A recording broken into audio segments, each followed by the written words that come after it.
presentation. I will cover the following topics in my presentation today. Measures of economic evaluation of renewable energy technologies, then capital investment for electrolytic hydrogen production, followed by concept of estimating levelized cost. And then I'll go to levelized cost of hydrogen, of electrolytic hydrogen, followed by sensitivity analysis of levelized cost of hydrogen and economics of green hydrogen under Indian scenario.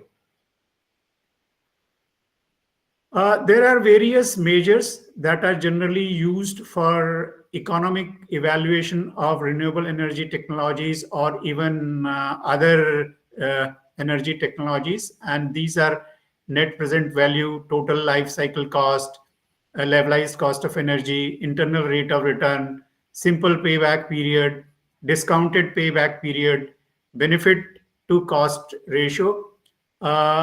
It would be little bit difficult for me to tell something about all these measures. I'll be mainly focusing on levelized cost of energy and particularly levelized cost of hydrogen. Let us first have some information with regard to the capital investment for electrolytic hydrogen production.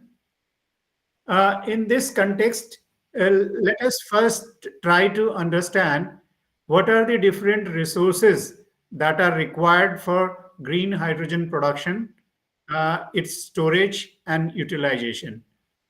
In this context, first of all, we need some renewable energy resource, and then there has to be a technology for harnessing that resource, whether it is a SPV system or wind electric generator, or if it is a biomass based system, then gasifier or some other kind of a technology which can make use of the renewable energy resource. And then once we get the electricity, then appropriate electrolyzer technology needs to be integrated with the renewable energy based electricity generating system. As a feedstock, in the case of water splitting, we need water. And we also need land for installation of solar and wind system if electricity is coming from these two renewable energy based electricity generation systems. Some of the electrolyzer, particularly polymer electrolyte membrane based electrolyzer, it makes use of platinum group metals, which are precious metals. And this is one issue that needs to be taken into consideration. And once we have produced hydrogen, then we also need infrastructure for storage, transporting, and distribution of hydrogen. And one important thing is that among all the stakeholders and particularly the users, awareness about hydrogen, because it's a new energy source. And as Professor Ishwaramurthy told me, first day, second session was devoted to safety issues. So how important is the safety issue related to hydrogen? That is very important. And in that context, when hydrogen is introduced as a energy carrier, then this aspect becomes very, very important. This is a simple schematic of typical green hydrogen plant. Either we have solar PV based system, which will produce direct current, or it can be wind electric generator. So whatever system is there, or as I mentioned in my presentation, the standard for India that also specifies that the electricity or the surplus electricity generated by these systems, whether it is solar or wind, during daytime or otherwise, can be banked.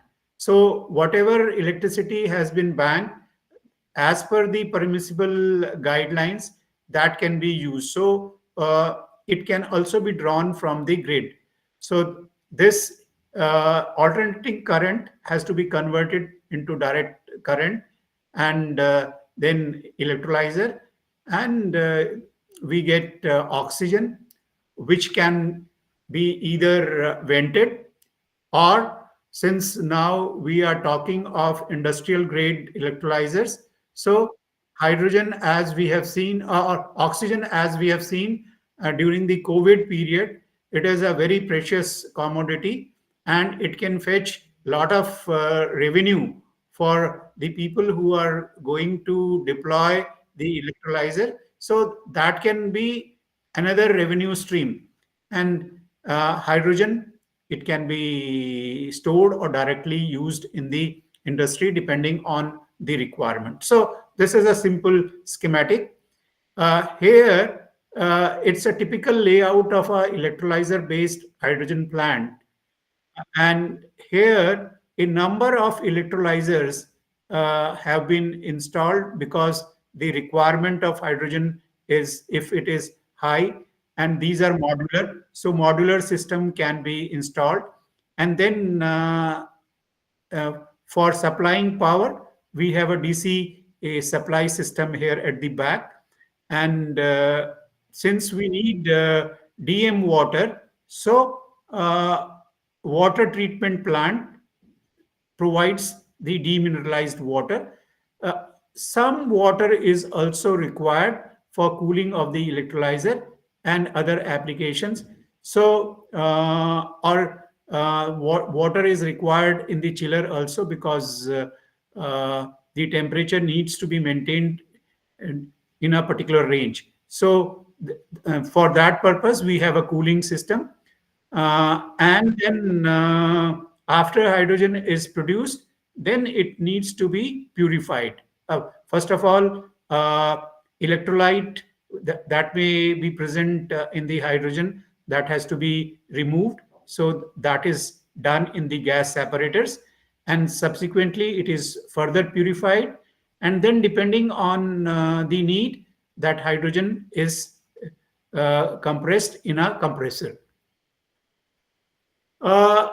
Here, we can get some idea about the installed cost of electrolyzer. And this is information which is available in the literature. In 2021, in European Union and USA, which are these are two major regions where presently electrolyzer manufacturing is undertaken on a large scale. In India, we have a few players who have just started manufacturing them. So in 2021, in European Union, the electrolyzer cost, installed cost, was in the range of about $1,400 to $1,700 per kilowatt. And then during last 2 years, the cost, or the installed cost of electrolyzer, has gone up. And on the other hand, we see the cost trend in China. During 21, it was 750 to 1300, and it is more or less constant so far as China is concerned, even in 2023. The lower cost is for alkaline electrolyzer, and the higher cost is for PM electrolyzer, because PM uses a lot of costly metals or materials. That's why the per kilowatt cost of PM presently is higher than alkaline electrolyzer. And the installed cost of electrolyzer system, it can be divided into three main components. One, stack. Second is balance of plant. And third is installation cost. And the stack cost, it represents about 50 to 60% of uninstalled electrolyzer system. So broadly speaking, the cost of electrolyzer can be divided into two parts. One is the installed cost, where the installation component comes into picture, and other is the cost of the hardware. So the stack cost is about 50 to 60% of the hardware, and rest is towards power supply unit, which includes rectifier, oxygen separator tank, circulation pumps, piping, cooling system, walls, piping, and various instrumentation. So all these put together, these are called BOP, as explained earlier also. So roughly speaking, it could be anywhere from 40 to 50%. And the installation cost could account for up to 50% of the final cost of the installed system. Uh, so far as the manufacturing cost of the electrolyzer is concerned, uh, if we consider that the factories which are making electrolyzers, they are operating at higher, say, capacity utilization rate, then the manufacturing cost alone would be of the order of 45 to 65 dollars per kilowatt, where this lower end manufacturing cost, that is about 45, is for China, whereas the higher end cost is for Europe and USA. With the low rate of electrolyzer factory, that is utilization rate, and once the demand picks up and these factories produce more number of electrolyzers, then the manufacturing cost would say would be low in this range. But since now these factories are operating at lower rate, which could be of the order of 10 to 15%, so presently the manufacturing cost alone is in the range of 130 to 260 dollars per kilowatt. And with mass manufacturing and economies of scale, by 2030, it is expected that these costs may come down by 40 to 50%. And there are talks that a lot of automation would also take place in the manufacturing of electrolyzers, which is presently missing. There is another perspective which has been given by Bloomberg New Energy Finance. As per them, the average system level cost, including both stack and balance of plant, is of the order of around $600 per kilowatt for an electrolyzer made in China, while those electrolyzers which are being made in Europe and US, they cost around $2,500 per kilowatt. Why there is so much variation in these estimates is because the number of projects which are currently being undertaken globally are on the lower side. So there is a lot of variation in the cost. So let us try to understand some more what is happening so far as the electrolyzer manufacturing is concerned. And International Energy Agency, they have done some kind of a estimation, and they they found that the combined investment in electrolyzer manufacturing by European Union and US that surpassed uh, that of the investment made in China during 2023. So that indicates that even though China is very bullish so far as all new energy sources, including electrolyzer, is concerned, but anything? Okay. So that indicates that European Union and US, they are also equally bullish in terms of making investment in electrolyzer manufacturing. Uh, the IA also estimated that by the end of 2023, global annual manufacturing capacity for electrolyzer had increased to about 23 gigawatt from about 12 gigawatt in 2022. And this was distributed overwhelmingly in favor of China, which accounts for 60% of the manufacturing capacity, followed by 20% in Europe and 16% in USA.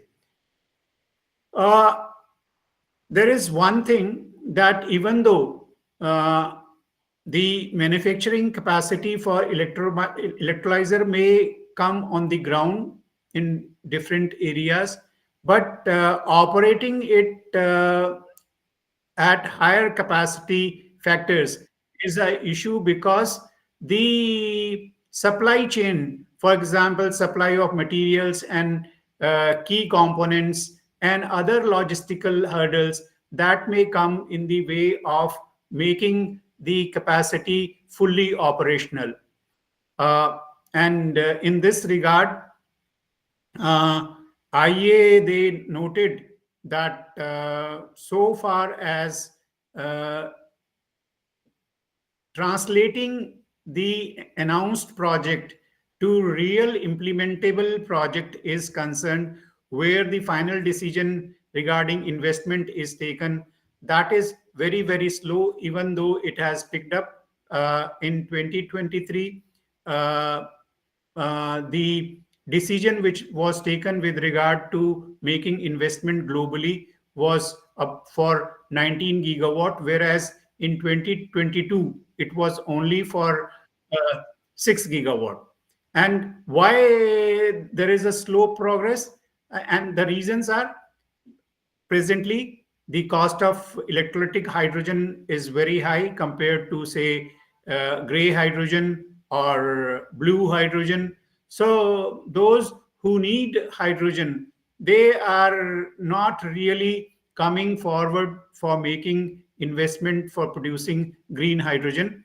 Then the increased cost of capital. So that is one of the key resource which any any project that requires high investment. So if capital is costly, people would think twice. And then weak and concentrated supply chains, concentrated in the sense that many supply chains are presently based in China, and sourcing a lot of materials and subsystems is a issue. And countries or economies, they have not really come up with supportive policies that would really speed up the implementation.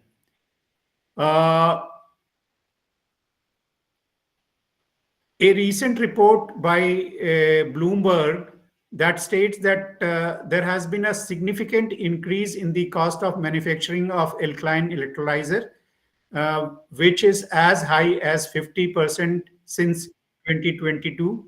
And this is because now some of the items which were not earlier considered as a part of the cost have been considered as a part of the electrolyzer cost. And this includes EPC, and in general inflation and the slower market scaling.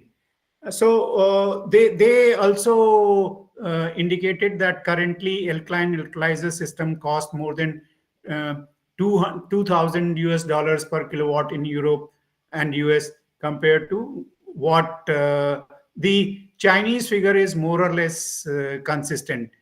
And the lower cost in China could be attributed to cheaper labor, different supply chains, and some sort of a indirect subsidization of the projects.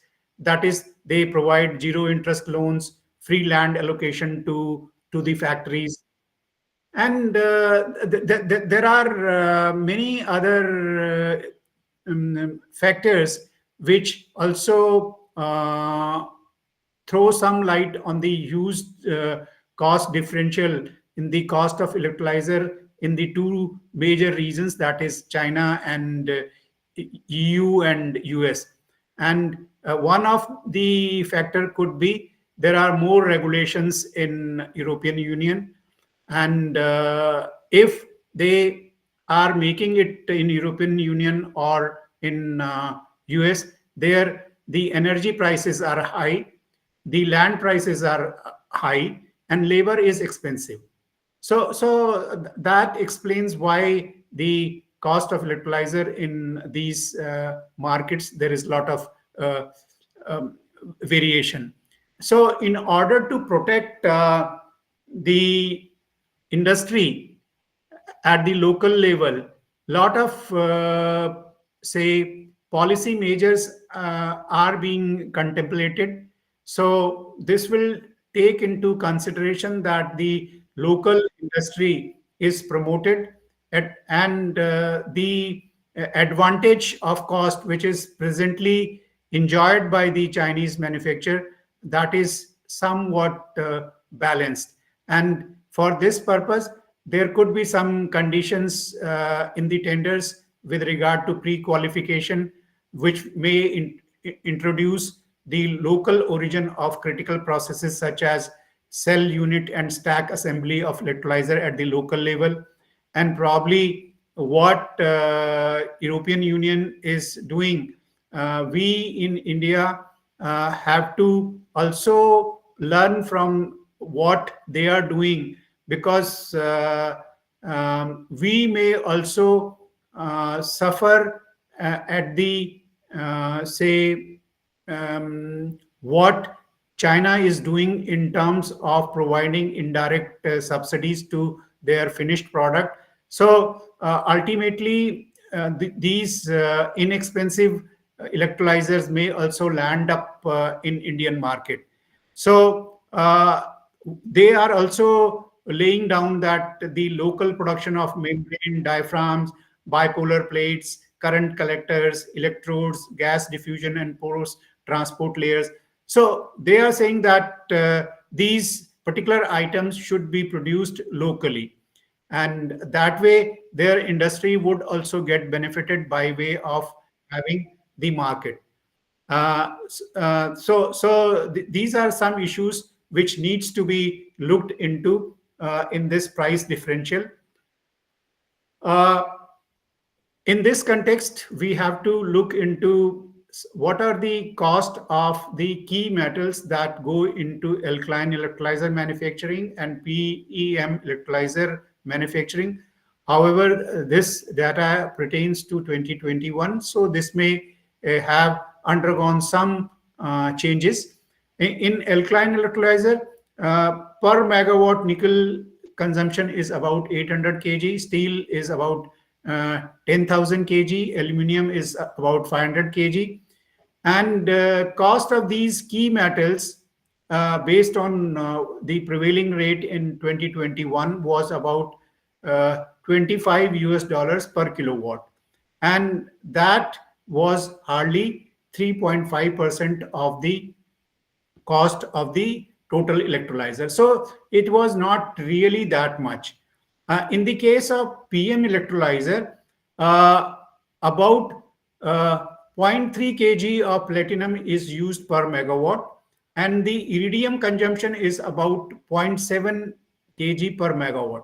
These are two important noble metals that are used in the electrodes, and cost of these key metals in 2021 was about 125 US dollar per kilowatt, and cost contribution of key metals to total cost was about 12%. So definitely we can see that the contribution of cost of some of the critical materials in the case of PM electrolyzer is high in comparison to alkaline electrolyzer. And iridium, the main source of supply is South Africa.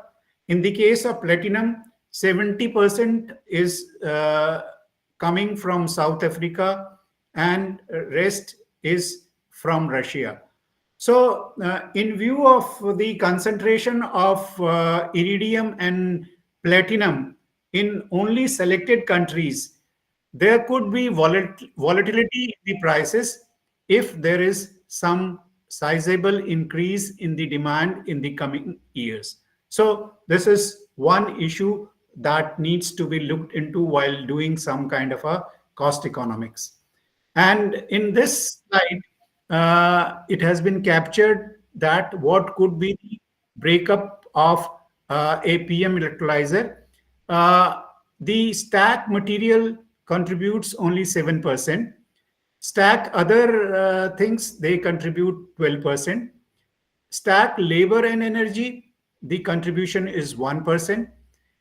Balance of plant, that is rectifier, etc., that contributes 15%. And other balance of plant is again 15%. So total balance of plant is about 30%, and 50% is for EPC and installation. Here, this is coming from Bloomberg NEF, and here we can see what is the difference in the China alkaline electrolyzer cost. Here, the breakup is given for EPC, non-stack equipment, and stack. So in 2023, it was somewhere close to 300, where 84 was towards $84 per kilowatt was for EPC, 123 for non-stack equipment, and 98 for stack. And if we see in Western countries, that is European Union and USA, compared to 84, it was 552 EPC. Compared to 123, that is non-stack equipment, it is 315. And compared to 98 for stack, here it is 213. And since PM is more costly, so we can see the difference here. In this slide, the breakup for $303 per kilowatt for alkaline electrolysis system in China is provided. And for this, stack contributes 33%. And non-stack equipment, that contributes 40%. That includes 11% for gas liquid separation, 10% for gas purification, 8% for control cabinet, 7% for transformer, 2% for alkaline solution supply, 2% for rectifier, and these are 27% was towards EPC, 11% for building, 10% for equipment installation, and 6% for civil engineering. So this gives a fairly good idea that how much cost is contributed by different components so far as the installed cost of a alkaline electrolyzer is concerned. Presently, there are more than 100 OEM suppliers of electrolyzers, that is alkaline, proton exchange membrane, anion exchange membrane, solid oxide electrolyzers. And there are some other emerging hydrogen production methods. For that also, there are manufacturers. So this gives some kind of a broad information with regard to who are making what kind of electrolyzers. Here in this slide, the top 15 electrolyzer manufacturers uh, from China, USA, and Germany, etc., are given. So they include all kinds of electrolyzer, that is alkaline, PM, SOEC. Uh, I don't find any AEM here, but more or less it is alkaline and PEM. This I presented in the first day also. Let us again recollect that. Manufacturing capacity for assembling electrolyzer system by the end of 2023 was 25 gigawatt per year. By 2030, more than 165 gigawatt per year of capacity could be reached, and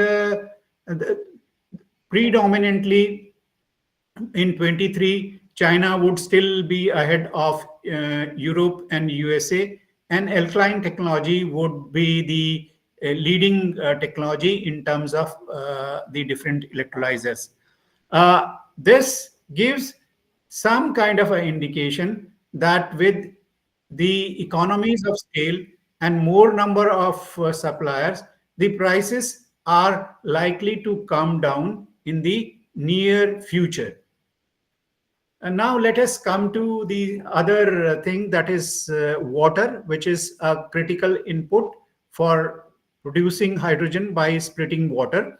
Hydrogen production today uses about 1.5 billion cubic meter of fresh water, which is less than 5% of energy sector's total water consumption. So this is including all kinds of say gray, blue, all hydrogen production.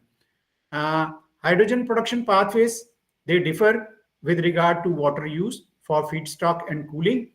And when it comes to electrolysis, the process requires about 10 liter of DM water per kg of hydrogen, and a total of 30 to 70 liter of water per kg of hydrogen when we take into account the cooling into consideration. And this would vary depending on the electrolyzer technology and the local climatic conditions. Uh, See, other things are that water can be sourced from groundwater, surface water, wastewater, or seawater.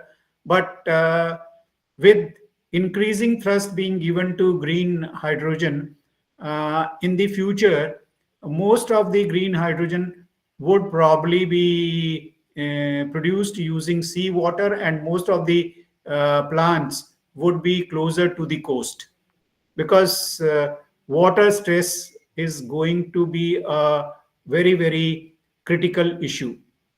With regard to green hydrogen production, water stress in numerous regions worldwide necessitates increased investment in desalination plants for use of seawater. Desalination plants cost represents only a minor portion, that is less than 2% of the overall hydrogen project expenses.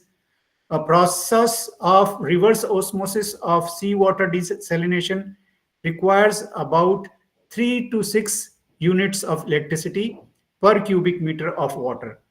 And this would result in a cost of hydrogen production of around $0 of 0.05 to 0.1 per kg of hydrogen. So it's not really very significant.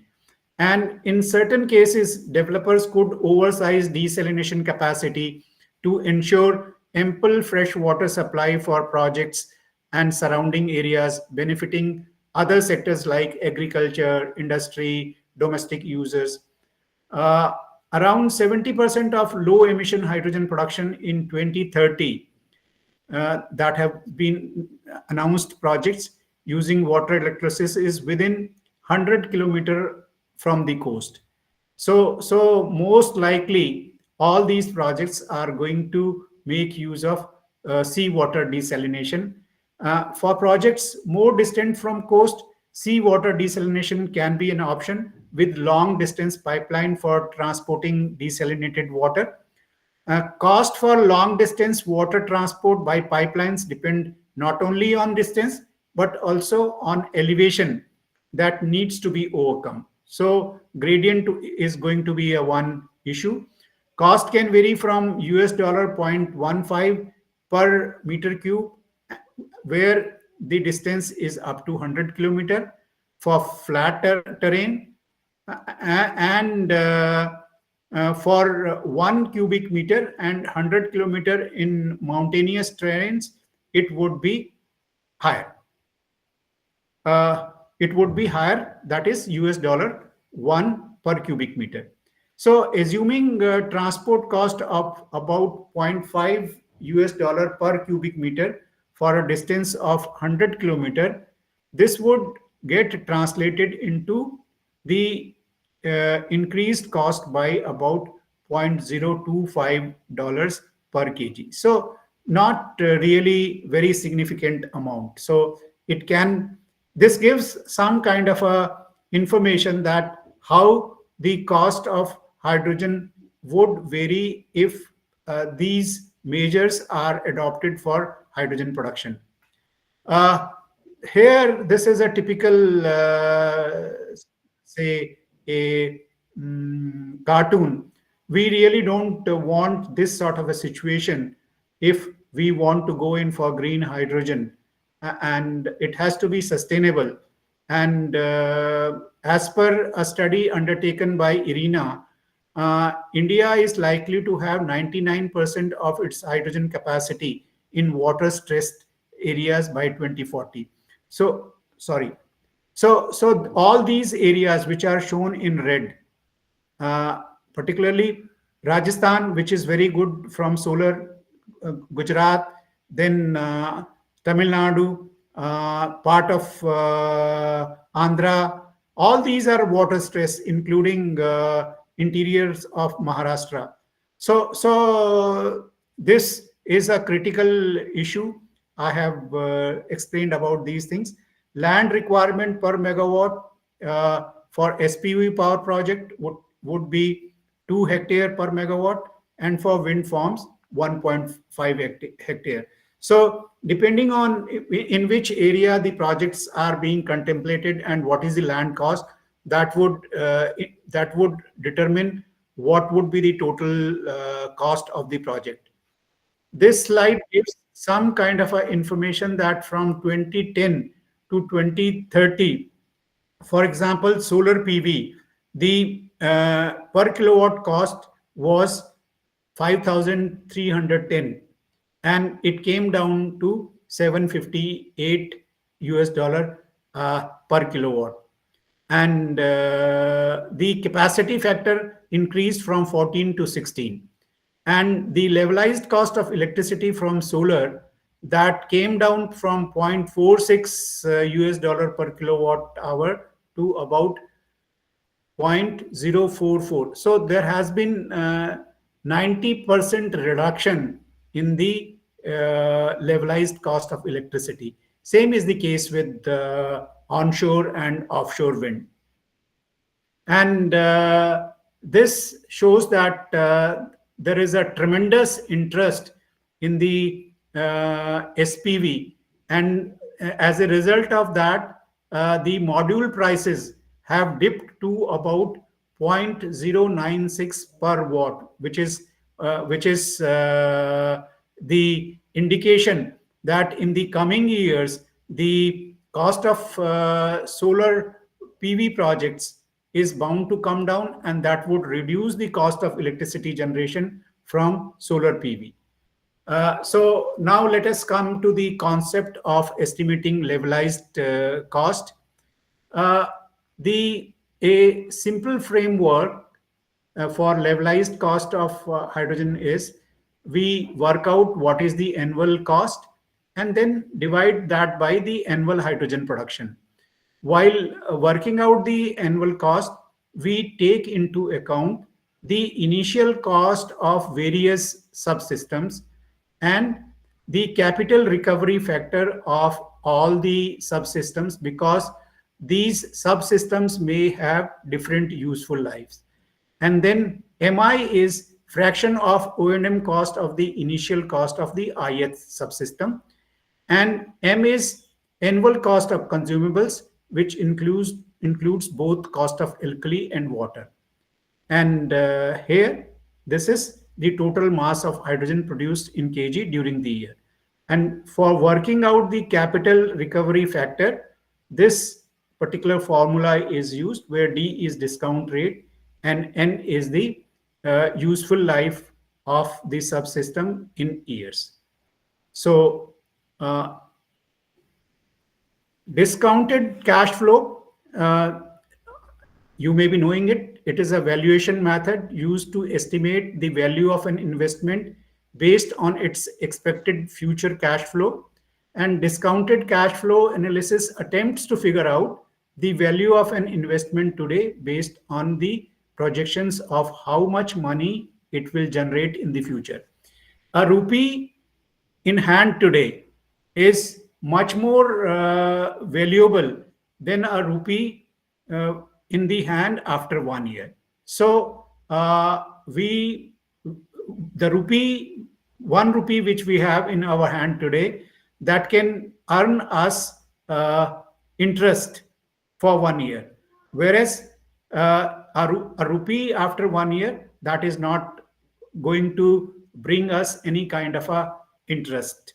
So that's why the discounted cash flow is used in working out or estimating the levelized cost of any energy or hydrogen.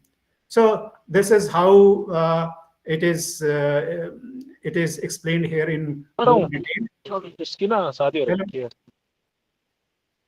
Any issue?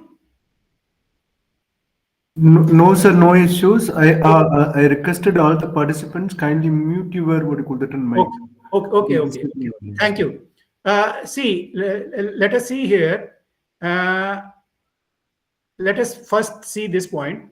Discounted cash flow analysis is useful in any situation where person is paying money in the present with expectation of receiving more money in the future. For example, assuming 5% annual interest rate, rupee 100 in saving account will be worth 105 in a year. And similarly, if rupees 100 payment is delayed for a year, its present value is about 95, because you cannot transfer it to your savings account to earn interest. So discounted cash flow is a concept used in the economic analysis. In that levelized cost of hydrogen, in the denominator, we were having the total cost of total amount of hydrogen that was produced in a year. And normally the capacity of an electrolyzer is specified in kilowatt or megawatt or gigawatt. So electrolyzer, they will give you the output in terms of, say, the nameplate will indicate the normal meter cube per hour or kg per hour. So in this case, when we are saying it is the kilowatt rating of the electrolyzer is, say, P kilowatt, and its efficiency is E.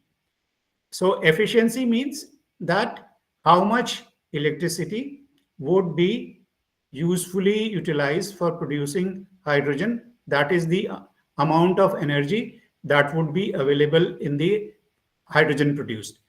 And if the output is Q NMQ per hour or R kg per hour, the equivalent energy, electrical energy in hydrogen produced is P into E. And the hydrogen produced R is in kg per hour, P multiplied by E into 3.6 divided by the lower heating value of the hydrogen. So this is how, if we know what is the kilowatt rating of the electrolyzer, we can work out how much hydrogen is produced in a year, considering that the electrolyzer is operating all 8,760 hours. So if it is not operating 8,760 hours in a year, then how much is the capacity utilization that would give us how much hydrogen would be produced by the electrolyzer? Now let us come to levelized cost of hydrogen of sorry, electrolytic hydrogen. Levelized sorry, levelized cost of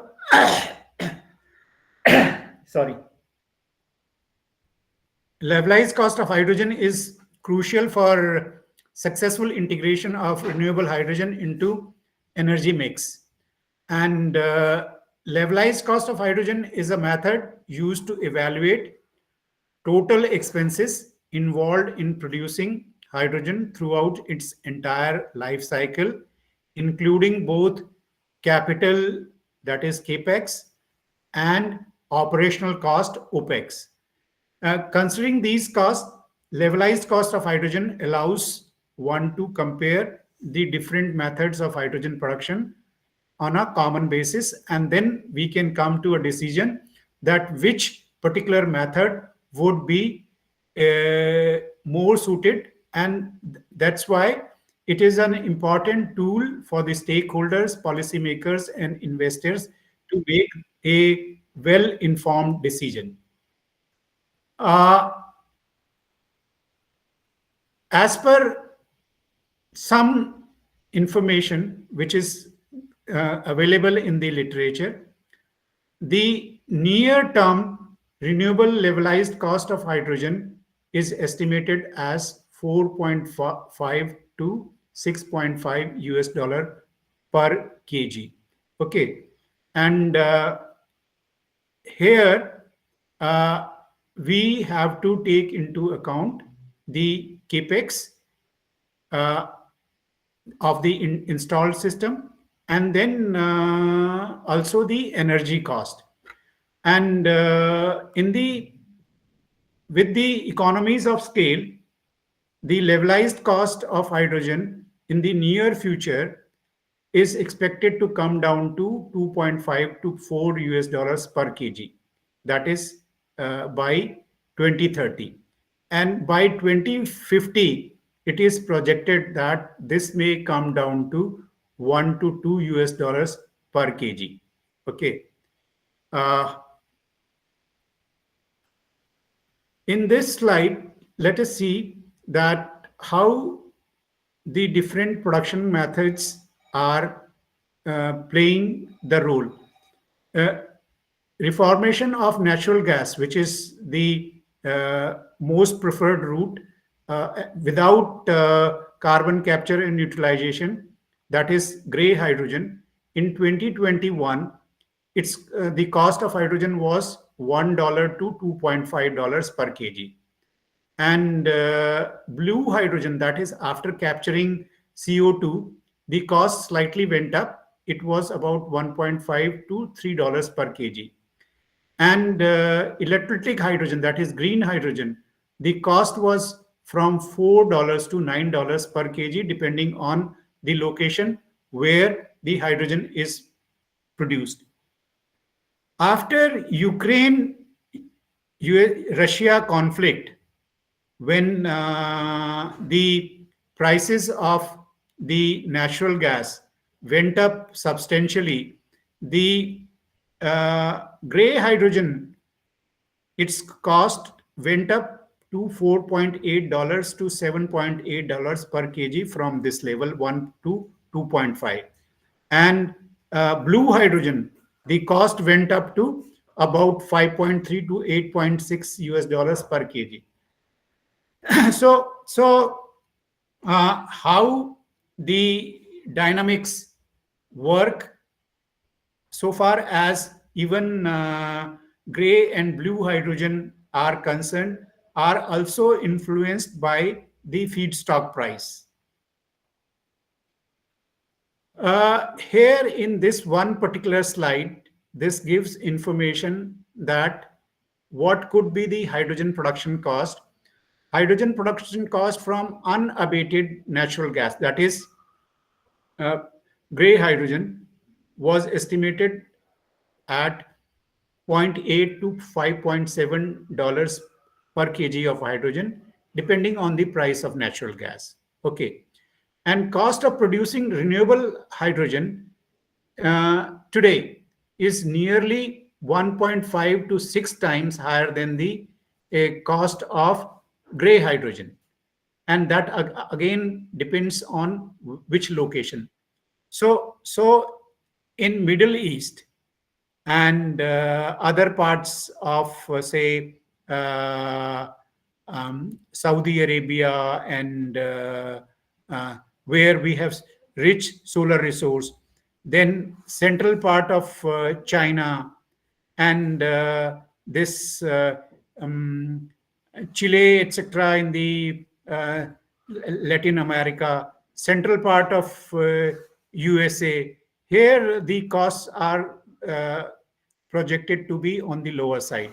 So by 2030, large-scale deployment of electrolytic hydrogen systems based on onshore, offshore wind, and SPV electricity is expected to bring down its production cost to around $2 per kg in comparison to production cost in the range of 1 to 4 US dollar per kg for blue hydrogen.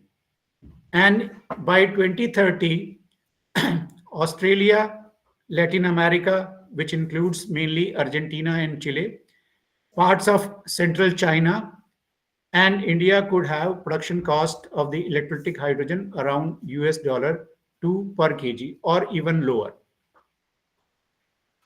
This is another piece of information that what is the realistic cost of hydrogen at refueling station. This is a value for May 2024 for hydrogen dispensed in the vehicles. In California, USA, it is around 33 US dollars. South Korea, it is about 7 US dollars per kg. Japan, again in the same range, 7 to 8. Germany, it is about 17 US dollars per kg. And in some other locations, 10 to 11 US dollars per kg. So cost of producing hydrogen and cost of hydrogen to the ultimate user will vary significantly, because once hydrogen is produced, thereafter it needs to be stored, it needs to be transported, it needs to be distributed. So everything is going to add to the cost. And finally, uh, how much the user is going to pay, that would basically determine the acceptability of the green hydrogen. Uh, Using a simple framework and the formula which I explained earlier, if we take into account a electrolyzer of 1 megawatt capacity, uh, having a installed electrolyzer cost of about 1000 US dollar per kilowatt, definitely it cannot be in the same range as it is in European Union or USA. If when we take into account the Indian market, it is slightly more than China, but this should be the cost of electrolyzer in India if it is produced locally. And with annual operation and maintenance cost of 6% of the installed cost of the electrolyzer, and if the electrolyzer is having a useful life of about 60,000 years and its overall efficiency is 60%, and the cost of electricity is about US dollar 40 per megawatt hour, which works out to about rupees 3.28 per kilowatt hour, depending on what is the exchange rate. Now exchange rate have gone up. This may go slightly higher. I have considered discount rate of 8% and the capacity utilization factor of 50%. That is, it is not going to operate for 8,760 hours, but half of that. So with these kind of input data, the levelized cost of hydrogen works out to about $3.63 per kg. So this is the scenario which could be there in India. This figure may go slightly up about 4, and then depending on where you have the project, it may be even higher. I'll explain that in the subsequent slides. Now, let us see the sensitivity analysis of this levelized cost of hydrogen.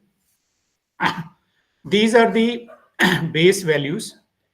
If the electrolyzer cost is reduced from $1,000 per kilowatt to 800 and then 600, and if it is increased to 1200 and 1400, how the levelized cost of hydrogen is varying.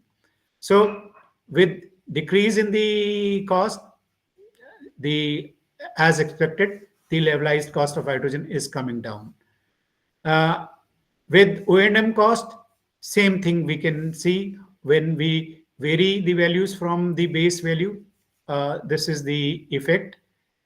Similarly, when the useful life is varied from the base value, that is 60,000 hours, to 50,000, 40,000, or increased to 70,000 or 80,000. If the useful life is coming down, the levelized cost is increasing. If it is increasing, then the cost is coming down. Similarly, if the efficiency goes up, then the levelized cost comes down. If efficiency comes down, it increases. Similarly, with cost of electricity, if it comes down, then the levelized cost also comes down. And if it increases, it goes up. Same happens with the discount rate. If discount rate or if the money that is required for investment, the money cost is reduced, then the levelized cost reduces. And if it becomes costly, money becomes costly, then levelized cost increases. And with lower capacity utilization factor, the cost increases, levelized cost. And with the higher capacity utilization factor, it increases. So what does it say? It is highly sensitive to electricity cost, because we can see how much pronounced this effect is there. Then installed cost of electrolyzer compared to electricity, it is important, but not that important. Useful life of electrolyzer and CEF, they also play a role, but not that much. So this sensitivity analysis shows that electricity cost is going to be a significant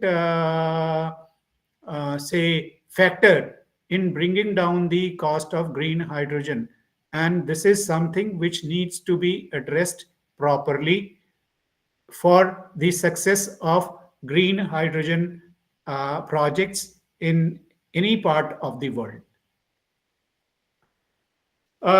Now I'll explain one, say, study which was done by our group when I was with National Institute of Solar Energy. And this study has been, say, published in the form of a paper, Opportunities for Green Hydrogen Production in Petroleum Refining and Ammonia Synthesis Industries in India. This paper was published in International Journal of Hydrogen Energy in November 2021. Here, I'll give some information which is presented in that paper. The SPV power plant, 1 megawatt, the initial cost is about 5,43,715. Its useful life was taken as 25 years, and the fraction of O&M cost of the initial cost was taken as only 1%. Alkaline electrolyzer, once we increase the capacity, the even though in absolute terms the cost may increase, but in terms of per kilowatt cost, that will come down. The useful life has been taken as 11.5 hours, 11.5 years, and the fraction of O&M is only 6%. Hydrogen tanks for some kind of a intermediate storage. This is the input parameters that have been taken into consideration. As I mentioned, once we increase the electrolyzer capacity, we get the economy of scale, and the cost per kilowatt that comes down. The consumable cost for water, it has been considered that 0.9 liter per nm cube would be consumed. That is DM water, and the cost is about 0.34 US dollars per kiloliter. Similarly, what is the consumption of KOH? That is about 76.5 milligram per nm cube, and this is the cost of the electrolyte. Our study was published much earlier, but recently Reliance Industries, they have come out with this strategy, which more or less matches with what we assumed. Our Reliance Industries is readying its plan to partly replace the use of gray hydrogen with green hydrogen. It's in twin refineries in Jamnagar as a part of rollout of its new energy units later in this year, that is 2024. It intends to use solar panels it manufactures to power electrolyzers for producing green hydrogen, thereby replacing the gray hydrogen currently used by the refinery. RIL, which is aiming to be carbon neutral by 2035, targets commissioning a series of projects by the end of this year. It plans to commission 20 gigawatt of solar power generation project by 2025, with energy produced to be entirely used for green hydrogen production. Solar Gigafactory will include manufacturing of PV modules, cells, wafers, ingots, polysilicon, and glass. RIL targets to install 100 gigawatt of renewable energy generation units by 2030. It plans to set up the battery gigafactory by 2026 to manufacture battery chemicals, cells, and packs. It intends to lower the cost of green hydrogen to $1 per kilogram within a decade. And in our study, we worked out that hydrogen generation unit capacity at Jamnagar is 0.529 million ton per annum. And if we consider the different fractions of green hydrogen, that is varying from 30, 60 to 100, we may require the electrolyzer capacity for 30%, 1630 nm cube per hour, and in the case of 100%, 5420 nm cube per hour. And if we take into consideration different efficiencies, that is very low efficiency, average efficiency, and optimistic efficiency, then what would be the annual electricity consumption for electrolyzer capacity of 1630, 32555, and 5420? So this is how much electricity would be required. We did some kind of a analysis that SPV optimization studies performed for AE alkaline electrolyzer of 5420 nm cube per hour capacity with system efficiency of about 66.5%. We need nominal capacity of solar PV power plant of 137.5 megawatt. Then estimated electricity generation by SPV power plant would be about 213,831 megawatt hour.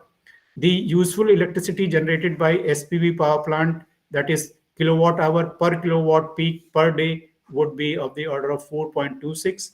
And these are some other related values, which indicates that about 6,57,043 meters square of land area would be required for installation of SPV modules. So if we only consider 30% green hydrogen or 60% green hydrogen, then the SPV capacity needed would be either 41.25 megawatt or 82.5 megawatt.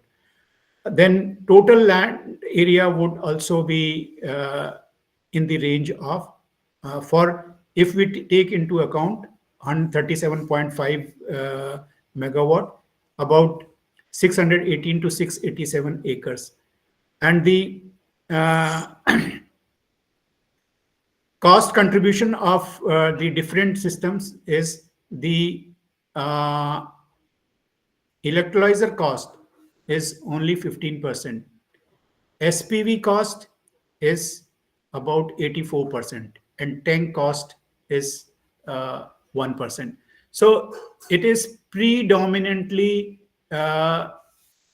heavy investment so far as the electricity generation system is concerned.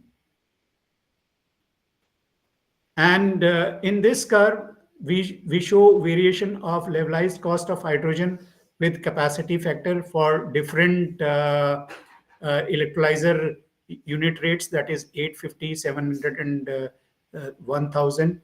So as expected, with increasing capacity factor, the cost could come down to less than $3 per kg for 90% capacity factor, and for 50% it would be about $5 per kg.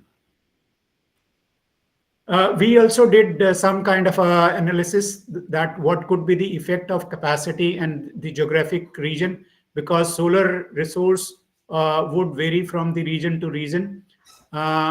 So these are for the different refineries that have been installed in different parts of the country, that is north and central, south and east and northeast and west. They have different capacity of the hydrogen generation units. So we worked out what could be the electrolyzer capacity that would be needed, what would be the SPV capacity that would be needed, what kind of a capital investment that would be needed, and considering it has been considered, take into account $850 per kilowatt hour, and that is the electrolyzer cost, and 50% capacity factor. This is how the levelized cost of hydrogen varies. For Jamnagar, this happens to be the minimum, and for east and northeast, this is the highest, Numligarh, Assam, and north, Panipat, it's somewhat lower. But again, then we have to see here the capacity of the refinery is also high. So all these factors need to be taken into account. So a lot of talk is going on that we need to bring down the cost of hydrogen to $1 to $1.5 per kg. And if the goal is to reach only $1.5 per kg by 2030, then one analysis says that for that, the electricity cost needs to come down to 11 US dollar per megawatt hour, which is less than ₹1 per kilowatt hour. Whereas at present, the cost of electricity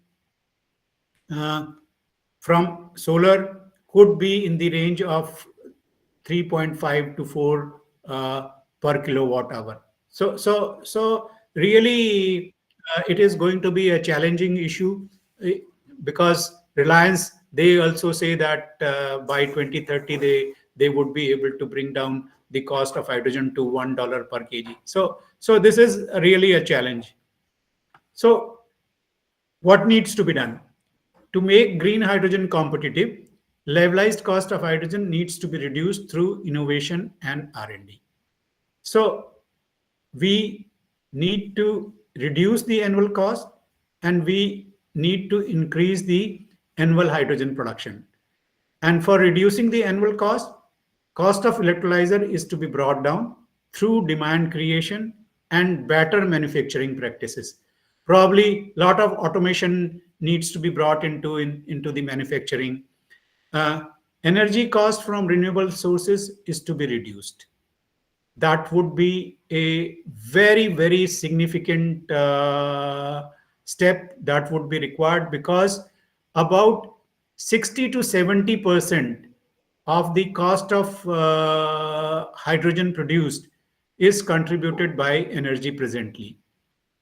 Equipment is to become reliable and durable. That would reduce the maintenance cost.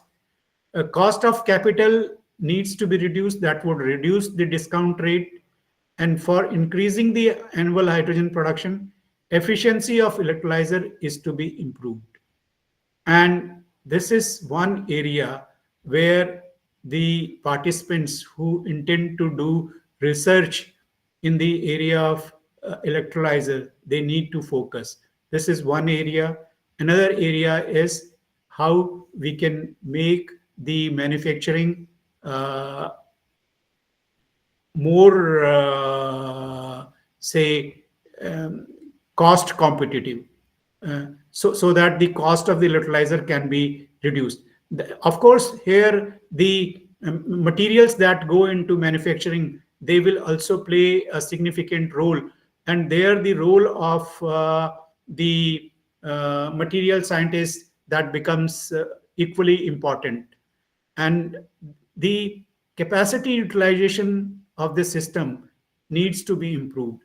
So here, one thing that needs to be taken into account is that if the electrolyzer is to be operated by solar photovoltaic would generate electricity only during the sunshine hours. So what after sunshine hours? Then probably we need to have either hybrid system, or we need to have very high excessive capacity of the solar. So during the daytime, we produce the electricity that would be needed for the operation of the electrolyzer during the non-sunshiny hours. So the excess electricity is sent to the grid, it is banked, and then in the evening and night time, we draw that electricity from the grid. And one equally important, say, area which would basically have significant impact on the success of green hydrogen initiative would be how quickly we are able to reduce the cost of electricity from solar and wind. And probably some kind of a innovative research would be needed to produce new generation of solar photovoltaic modules that can reduce the cost of electricity significantly. So these are some things, food for thought for the people who want to take up research in the area of green hydrogen.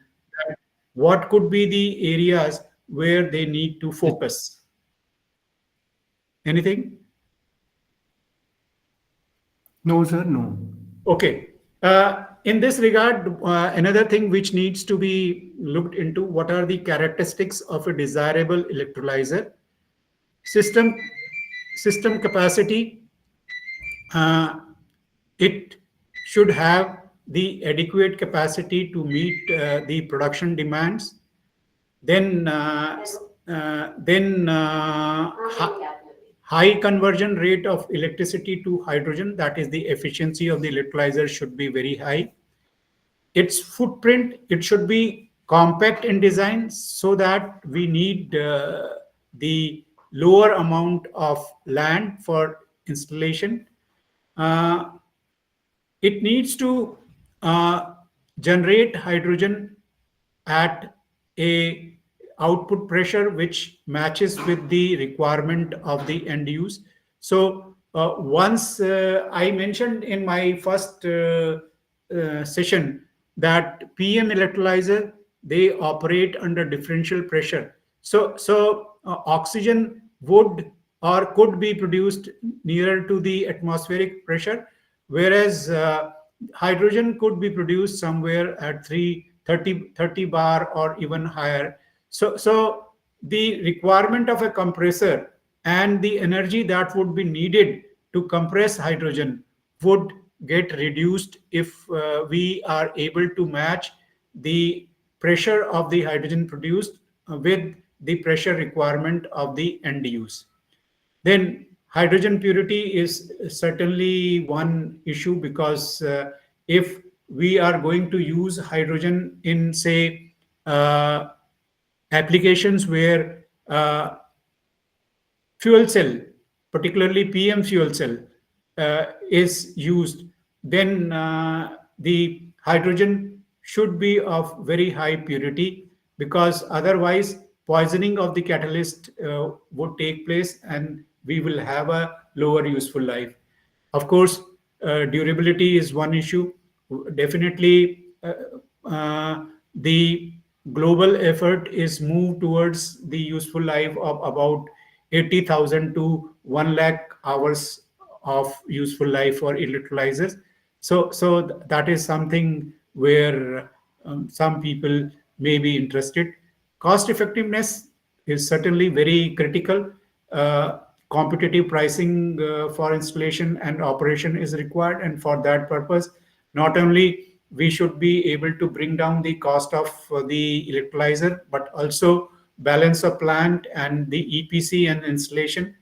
Then it has to be low maintenance kind of a say equipment, so that the costs involved in maintaining the system, they can be reduced, and then we can have say uh, lower downtime, so that the equipment can be operated continuously.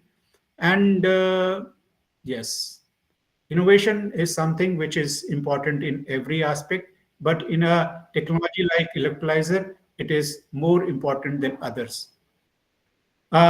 Certainly, environmental impact, as mentioned by me in the context of water, because we would not make the areas more water stressed by using surface water or groundwater.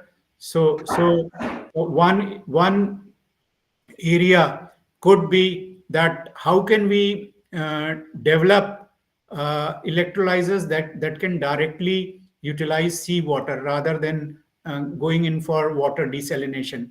So that is another area where probably some of the researchers can have their focus. These are some issues where I have mentioned that how the electricity cost, they need to brought down, and what would be the different areas where the resources are such that the renewable energy cost would be competitive. And then as mentioned by me earlier, that hybridization would be one say solution to make green electricity available for more number of hours. So that sums up both these two slides. So what is the summary of today's presentation is that we need reduction in the cost of electrolyzers. We need to improve the electrolyzer technology itself so that it becomes durable, it becomes less, it needs less maintenance. Then the electrolyzer manufacturing production process needs to be improved, and we need to bring in automation so that that would help in reducing the cost. And definitely new kinds of electrolyzer, like what I mentioned in the first day, like AEM, which would be a game changer electrolyzer technology. Such technology needs to be developed for making green hydrogen really attractive. And most important is development of new and improved renewable energy conversion technologies to reduce cost of power. So that would have significant impact in reducing the cost of producing green hydrogen. So with this, I conclude my talk, and I would love to have some questions within, say, next 5 minutes. I think 5 minutes are at my disposal for question answer. Professor Ishwaramurthy? Yes, sir. Yes, sir. I'm here. So, any questions from the participants?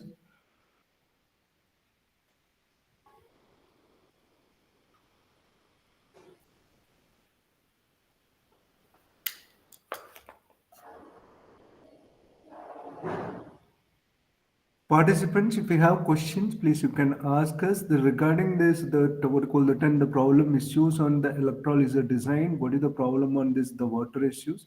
So it was very good thinking the problem, thinking the development on 360 direction is a point of things. It was an informative. Moreover, the cost aspect. Many papers which is available with SAR work on levelized cost of electricity using renewable energy. SAR is working on this green hydrogen also. So it is further work can be done on the different application side. The people interested, please you can have a look. So there is a good research potential for the levelized cost reduction or enhancement of an further efficiency of the green hydrogen systems, where the research avenue also are highlighted. If any specific questions, sir, yes, sir, Suresh, sir, please. Good evening, sir. Very excellent presentation, basically. Oh, thank you. No, great. I am listening to you for the second time. I think you started well, sir. I just wanted to know, a lot of research institutes are there, like IIT Madras also is doing research on hydrogen, sir, if I'm correct. Yeah, you're right. They have been undertaking R&D on different aspects of hydrogen, including fuel cells, for nearly 1.5 decades. Yes. Now my question, sir. I have visited some in chloralkali plant in Karwar, basically, Yes. where they make caustic soda out of the salt. Yes. They too have these electrolyzers, which are producing. They are also producing hydrogen, basically. Right now, they are producing.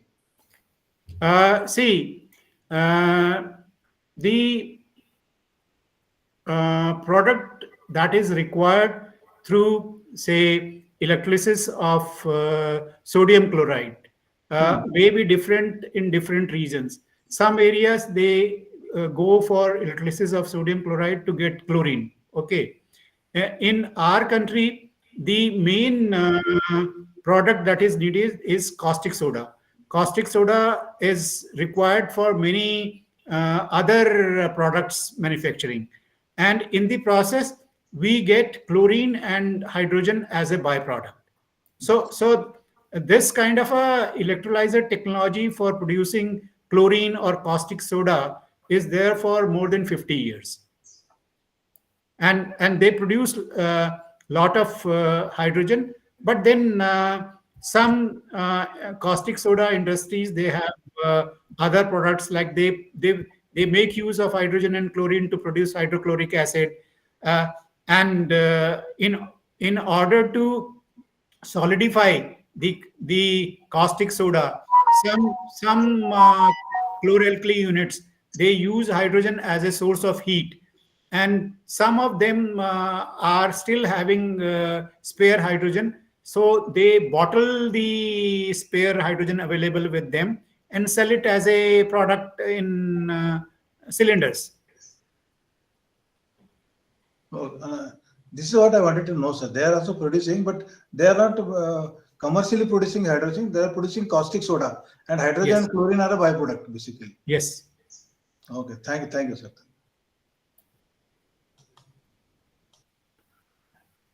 Any specific questions from audience? Good evening, sir. Yes, Arun, please. Sir, can you please give me some insights about the maintenance cost of different electrolyzer? See, alkaline electrolyzers have been in use for nearly 2 centuries. Okay. As I mentioned first day, and earlier they were being used for continuous operation and for producing hydrogen closer to atmospheric pressure. So that way, alkaline technology requires maintenance on the lower side compared to PM. PM electrolyzer, they use these platinum group metals, and their water quality requirement is very, very stringent. So in case there is some impurity in the feed water, that would come in the way of proper operation of the electrolyzer. And since in PM electrolyzer, the experience that has been gained is not comparable to alkaline, and there are costly materials that are being used. Maintenance issues would be more compared to alkaline electrolyzer technology. SOEC and AEM, they are still in the demonstration stage, and they have to cover a large distance compared to these two other technologies. So since SOEC, they operate at a higher temperature where material issues could be there.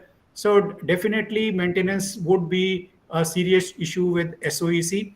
AEM is still an emerging technology. I hope that addresses your query. Yes, sir. Sir, I have one more question. Yes. Sir, if we are using these intermittent renewable sources, Yes. for example, alkaline, so what are the difficulties or what are the problems will happen? Which means alkaline we cannot use for unstable power supply. So what will be the problems will happen in alkaline water electrolyzer? Yeah, you have a valid point that alkaline electrolyzers are not really well suited for variable electricity output, and their second issue is that we cannot change the load that much. I'll just share my experience of what we did in National Institute of Solar Energy. Our electrolyzer was very small, 5 nm³ per hour. We were having a relatively large capacity SPV, 120 kilowatt SPV system. And then we were feeding the electricity generated into the grid. And then for operation of the electrolyzer, we were drawing it from the grid. That was one easy option. Other thing is that we may need some kind of a intermediate storage, some sort of a batteries which may take into account some kind of a say variation on the lower side in terms of the output from the SPV is concerned. So this is something which is a totally new area, and the designers they will have to study what kind of problems are being faced in the field, and then incorporate the necessary changes in the alkaline technology. Okay, sir. Thank you, sir.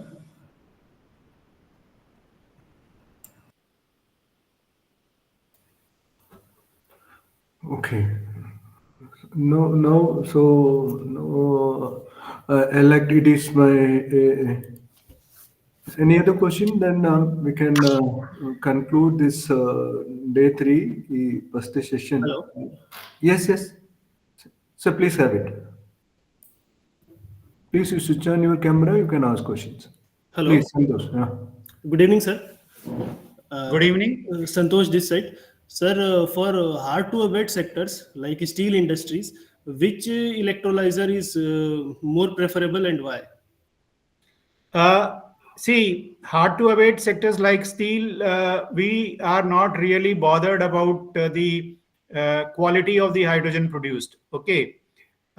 And second thing is, this is a process industry where we need to have the round trip or round the clock hydrogen production. Third thing is that we have a heat source from the steel industry. So the conditions of having a heat source which is there with the SOEC is met. So purely from the characteristics and the requirement, SOEC technology could be more suited for hard to abate sectors like steel. But one another option could be, if we have adequate amount of biomass available, then through biomass gasification, we can produce hydrogen, which may not be of very high quality, but that would serve the purpose of the steel industry. But again, the question is whether we have the sufficient amount of biomass available, and whether we can store it for meeting the hydrogen generation requirement. So technically it is feasible, but there are challenges with production of hydrogen from biomass route. In my opinion, SOEC is more suited, but alkaline would also serve the purpose. PM is not required because it's a costly technology. And if we have, say, stored electricity in the form of pumped hydro, and we are getting round the clock electricity, then alkaline is well developed, mature technology for meeting the hydrogen requirement of steel industry. Okay, sir. Also, sir, the levelized cost of hydrogen would also be smaller for solid oxide as compared to alkaline water. No, we can't say, because presently the per kilowatt cost of SOEC is very high. Yeah, exactly. Yeah. So unless and until there is significant drop in the cost of SOEC electrolyzer, we may not see that kind of a drop in the levelized cost of hydrogen for SOEC electrolyzers. Okay. Thank you, sir. It was a very nice session. Thank you. Okay, it's my pleasure. Thank you, sir. Thank you all the participants. So since that the next speaker also online, so it is my time to thank Dr. Nouni sir. He's delivered his insight on the various aspects of levelized cost of hydrogens, and also what you call it, and the future research opportunities in this green hydrogen. Probably it will be giving a good information to all the participants. If you have any specific questions, you can write a mail to sir. Sir will always helping in nature. So I like to convey the things. Now it is my time. I like to thank Dr. Nouni sir for your time and spending with us for this program. Really, it helps us to attract more than 180 participants. It's a really very good message, sir. So you are reaching 180 participants the mind about this levelized cost of electricity. That's what I like to convey here. I thank you, sir. Thank you. Thank you, sir. It was my pleasure. Since I believe all the participants, they are faculty in the engineering colleges or the universities. And if I am able to drive home even one point with regard to their, say, future research plans, I would think that I have, say, successful in my today's talk. Yes, sir. Definitely, sir. Definitely. Thank you for providing me this opportunity. Thank you, sir. Thank you so much, sir. Thank you. So now it's time already. Our second speaker on this session 6 is available with us, join with us. I'd like to introduce our next speaker, Dr. Ravi Kumar Arun. Sir, could you switch on your camera so it will be? Yeah. Am I audible? Yeah. Yeah, just for introduction, you can switch on your camera, sir. Then session Yes, start, yes. then you can. Yeah. Am I visible? Yeah. Yes, sir. Yes, sir. Yes, sir. Thank you, sir. Thank you. So it's my honor to introduce today our the session 6 speaker, Dr. Ravi Kumar Arun. Is currently holding the faculty position at IIT Jammu in the Department of Chemical Engineering. He did BTech and MTech dual degree program in IIT Kanpur in 2009. And PhD in Engineering Science. It is in Academy of Scientific and Innovative Research, that is ACSIR, New Delhi, 2017, and is having a lot of projects work. So many project work and a number of good quality of research publication in this microfluidic fuel cell. I think Sir will be the right person to give what you call the session on this application of the what you call green hydrogens. Now I'm handing over the session to Dr. Ravi. Ravi, please, you can take. Yeah. Thanks. Good evening, everyone. Thanks, Dr. Ishwar Murthy, for this invitation, and I would be a part of it and giving my lecture on this very emerging topic on hydrogen energy. So I'll share my screen.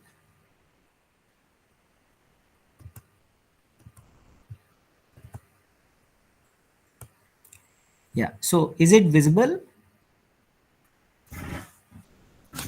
Yes, sir. It's visible, sir. Yes, sir. Okay. Yes, sir. Yeah. Fine.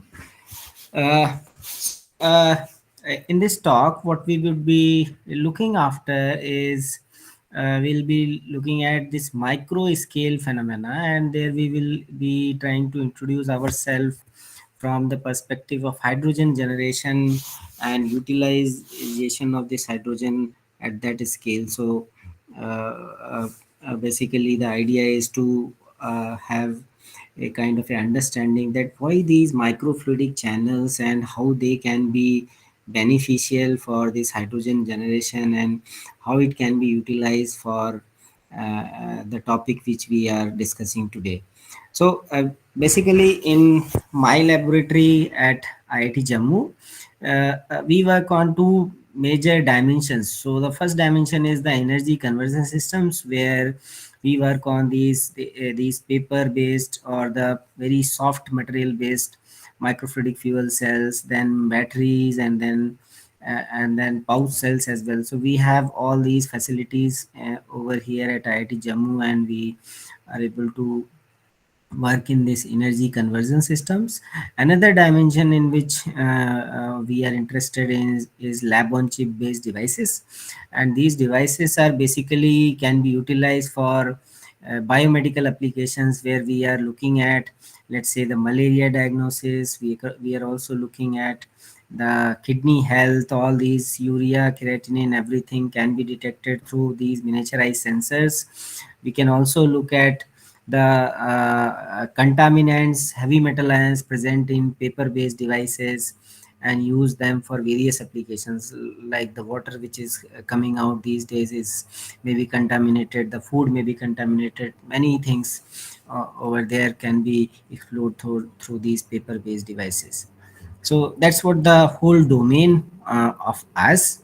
Now when I'm saying when we are saying that microfluidics is the domain where we are working, so just to define for every one of you, like microfluidic is like a small volume of fluids which we manipulate in very small size, micron size channels, just like in your veins and arteries, in your body, or any type of capillary action which you can see. So we'll be discussing all those things. So there could be any substrate which can be at our disposal, like glass, silicon, or polymers, for to fabricate these devices. So there is a one major domain of this paper based devices is like microfluidic, paper based microfluidics, or lab on a chip based paper. Now each one of you must be knowing about these disposable glucose kits and everything. So there the basic concept is that you have a paper channel, and since paper is a porous membrane, so the paper, the fluid can automatically wick through it due to the capillary action, and that's where the cost effectiveness and several measures can come into play. So paper is like a very low cost, easy to use, and disposable and equipment friendly kind of a system. And we a lot of people are now building these microfluidic devices for various applications. So this is one application which we were interested in terms of energy generation. So till now, more or less, these paper based microfluidics have been utilized for biochemical, chemical, or medical applications, if we are saying. But we were interested to know that if these paper based devices can be utilized for energy generation. So that is what the question which we were addressing. Now, where is the motivation coming from as far as these microfluidic channels are concerned and microfluidic domain is there? So you can clearly see this is a PCB circuit, and you can see a leaf. Okay, so it has all the branches and the other parts of it. So here you can see that these everything is well connected. Okay, so if you see a tree, the last leaf of that tree can still reach all the nutrients and everything. Water can reach up to the last corner of of a tree. So the idea is that in the same way, a microfluidic channel can look like this, where you can see that we can have a precise control of the fluid volume. We can have a very good mixing along with the several of these controlling parameters as far as these micro channels are concerned, and we can have a very effective output in terms of, be it a chemical reaction, be it a hydrogen generation, be it for fuel cells, or any other application which one has to do, like nanotechnology, drug molecules. Everything can be seen as a part of can be passed through these micro channels, and you can see the effect coming from there. So so the whole area of this whole microfluidic domain is like we manipulate the fluids, and the idea is that we are playing in the very small length scale. So here you can see that uh, let's say if I ask any one of you what is the dimension of your human hair, so the dimension of human hair is roughly around less zero point 0.1 mm or so. So 0.1 mm is lesser than 100 microns or so. So the idea is that at that scale, these devices, these nanotechnology driven devices or nanofluidic devices, have a much larger control in with our hand.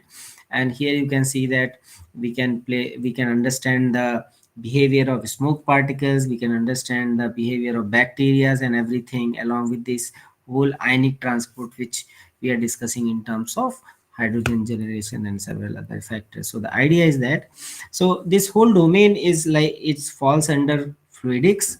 And when we are saying, so you must have heard these names, nanofluidics. So we have this subcontinuum and continuum domain. If it is 1 nanometer, we call it as a continuum. Fluid mechanics, and in chemical engineering we also, it is subcontinuum if it is less than 1 nanometer or so, up to the 0.1 nanometer. So that is a very smaller dimensions. And above 100 nanometer we can have the microfluidics and the millifluidics domain and the research as well. So the idea is that in these small scale hydrodynamics, we can manipulate the liquids and we can understand the reaction mechanism which is going on over there. So so the culmination of this whole microfluidic has come out as a kind of a very catchy word, which you can see here, is that like lab on a chip. So you have everything in your laboratory. Now the whole operation of a laboratory, you want it on a kind of a ATM kind of a card.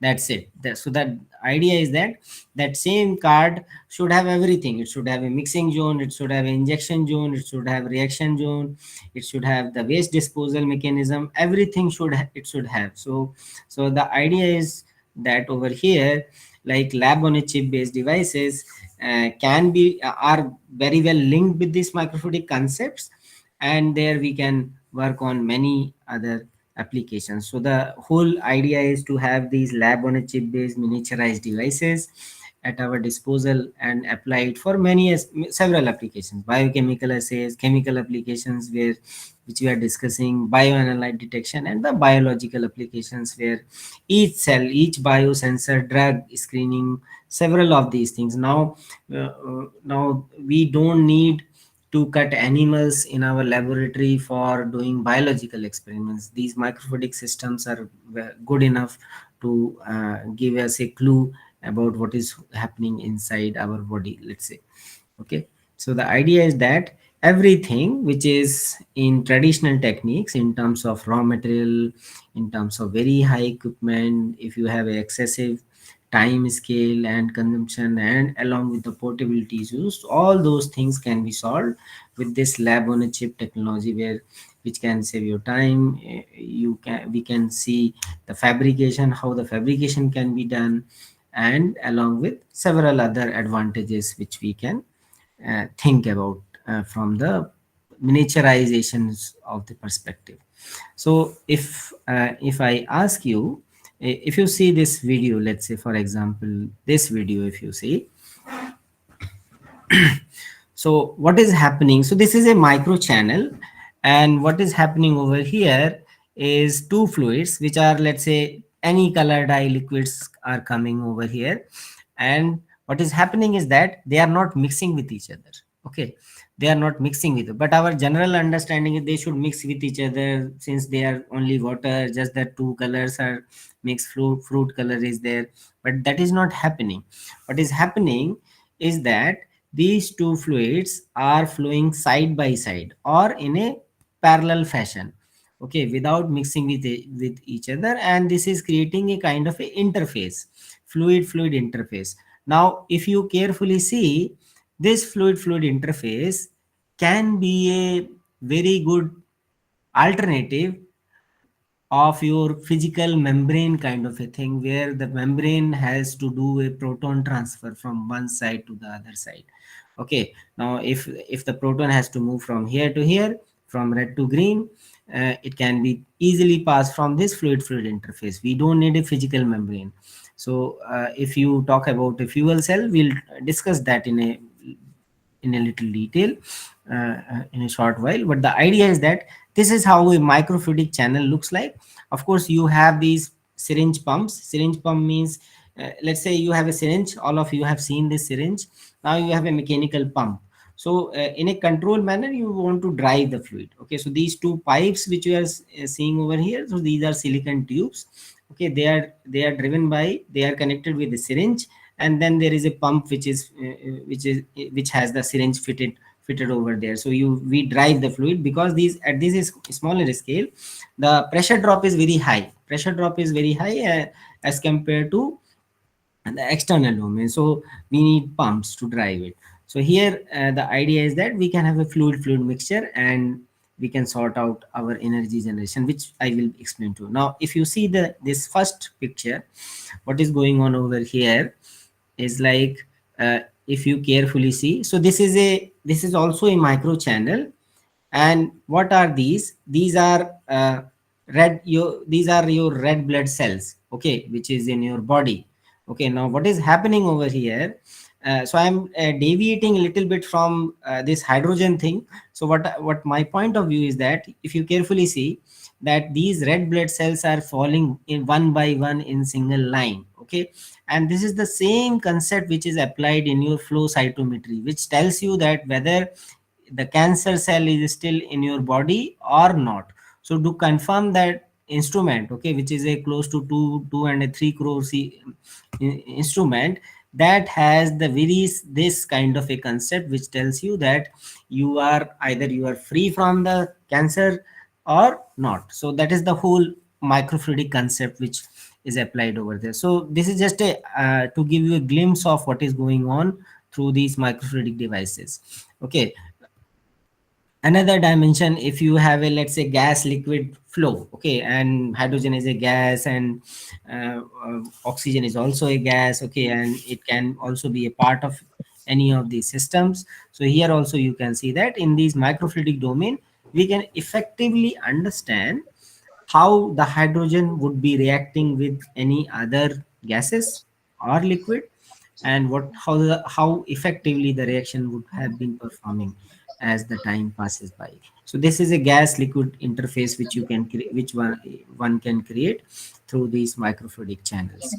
Now, if if we are interested to know that why this fluid interface comes into the picture, so this slide is actually will tell you that this is a kind of a fluid physics. Okay, so the idea is that if the particles are flowing in single line, okay, that is what is known as a laminar flow, and in the other half there is a turbulent flow. So the fluid particles are mixing with each other, and you can see that depending on the flow rate, it also varies. Okay, so if the flow rate is very high, the fluid particles will interact very vigorously with each other, creating a kind of a turbulent environment. But that is not turbulent flow, of course.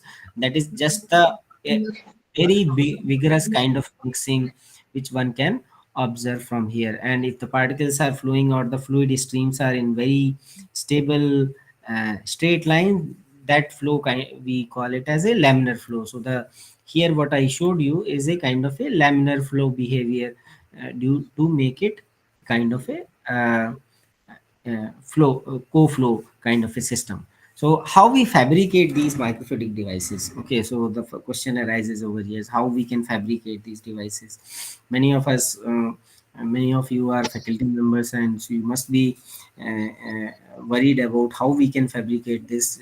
This is very costly, but that is not the case. There are several methods.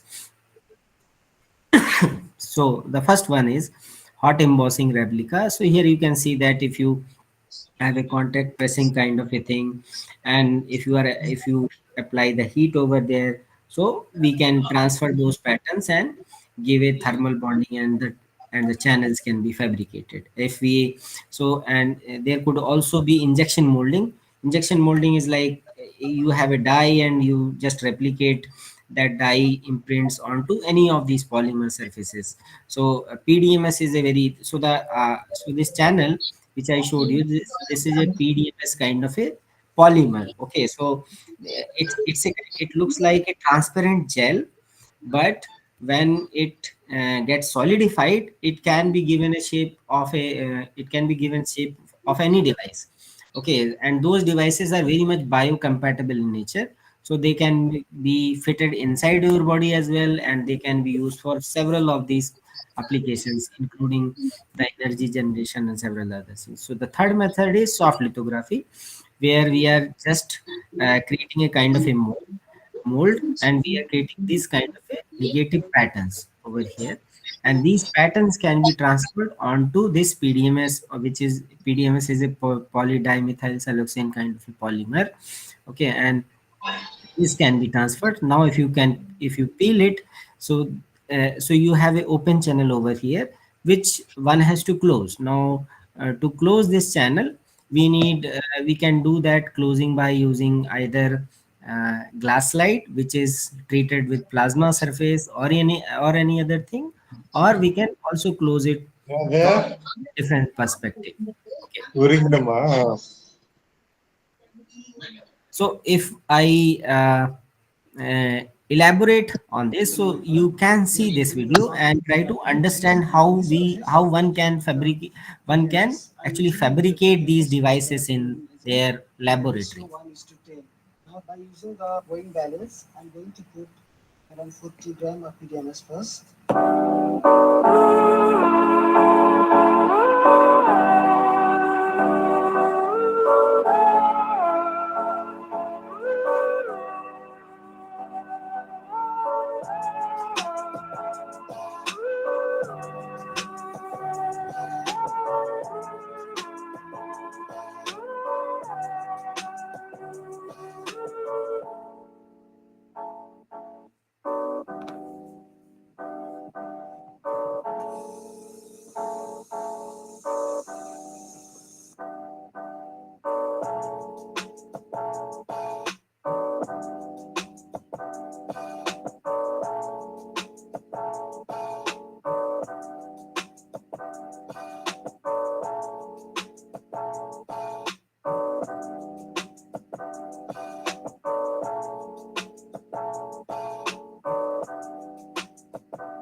Okay, so the idea over here was it's a kind of a PDMS channel, and which was closed with the help of a glass slide.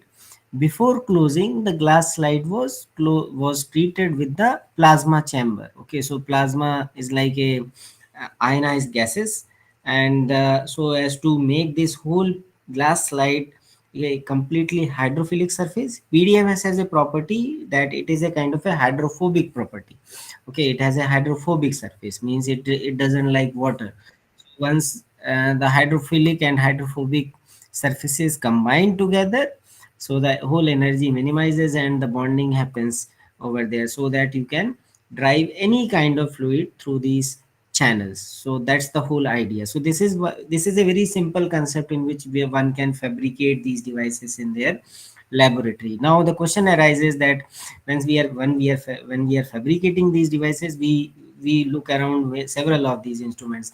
One must have a oven, one must have many other things, but that is not the case. If you get a PDMS, okay, and even if you mold it, take the mold with uh, uh, any other help. Let's say if you use any kind of double sided tape, the yellow tape which you must have seen in your different places. Okay, so if you make the mold using that for the PDMS, and then if you keep the PDMS overnight, let's say without even temperature, keeping it in the oven, then also the device can be fabricated. So that is what I wanted to put a stress over that, that one doesn't need these high-end equipments even if we want to work on this microfluidic domain. So the fabrication can be done very easily as far as the application and other things are concerned. Now this is a little bit minor deviation from here. Let's say if there are bubbles and many things are fabricating through these microfluidic channels. Okay, so if it is a gas liquid stream, so the bubble can be generated, and this is a kind of a microparticles. Okay, so microparticles is one more thing which you can see over here. So how beautifully these PDMS based microchannels can generate these microparticles. Now to give it a kind of a real application point of view, what we are stressing over here is that this is a kind of a gas liquid reaction, and the idea is that, and the best example for that is if you have these drug injections, let's say. So in your injections you have a carrier fluid and the drug soft particle.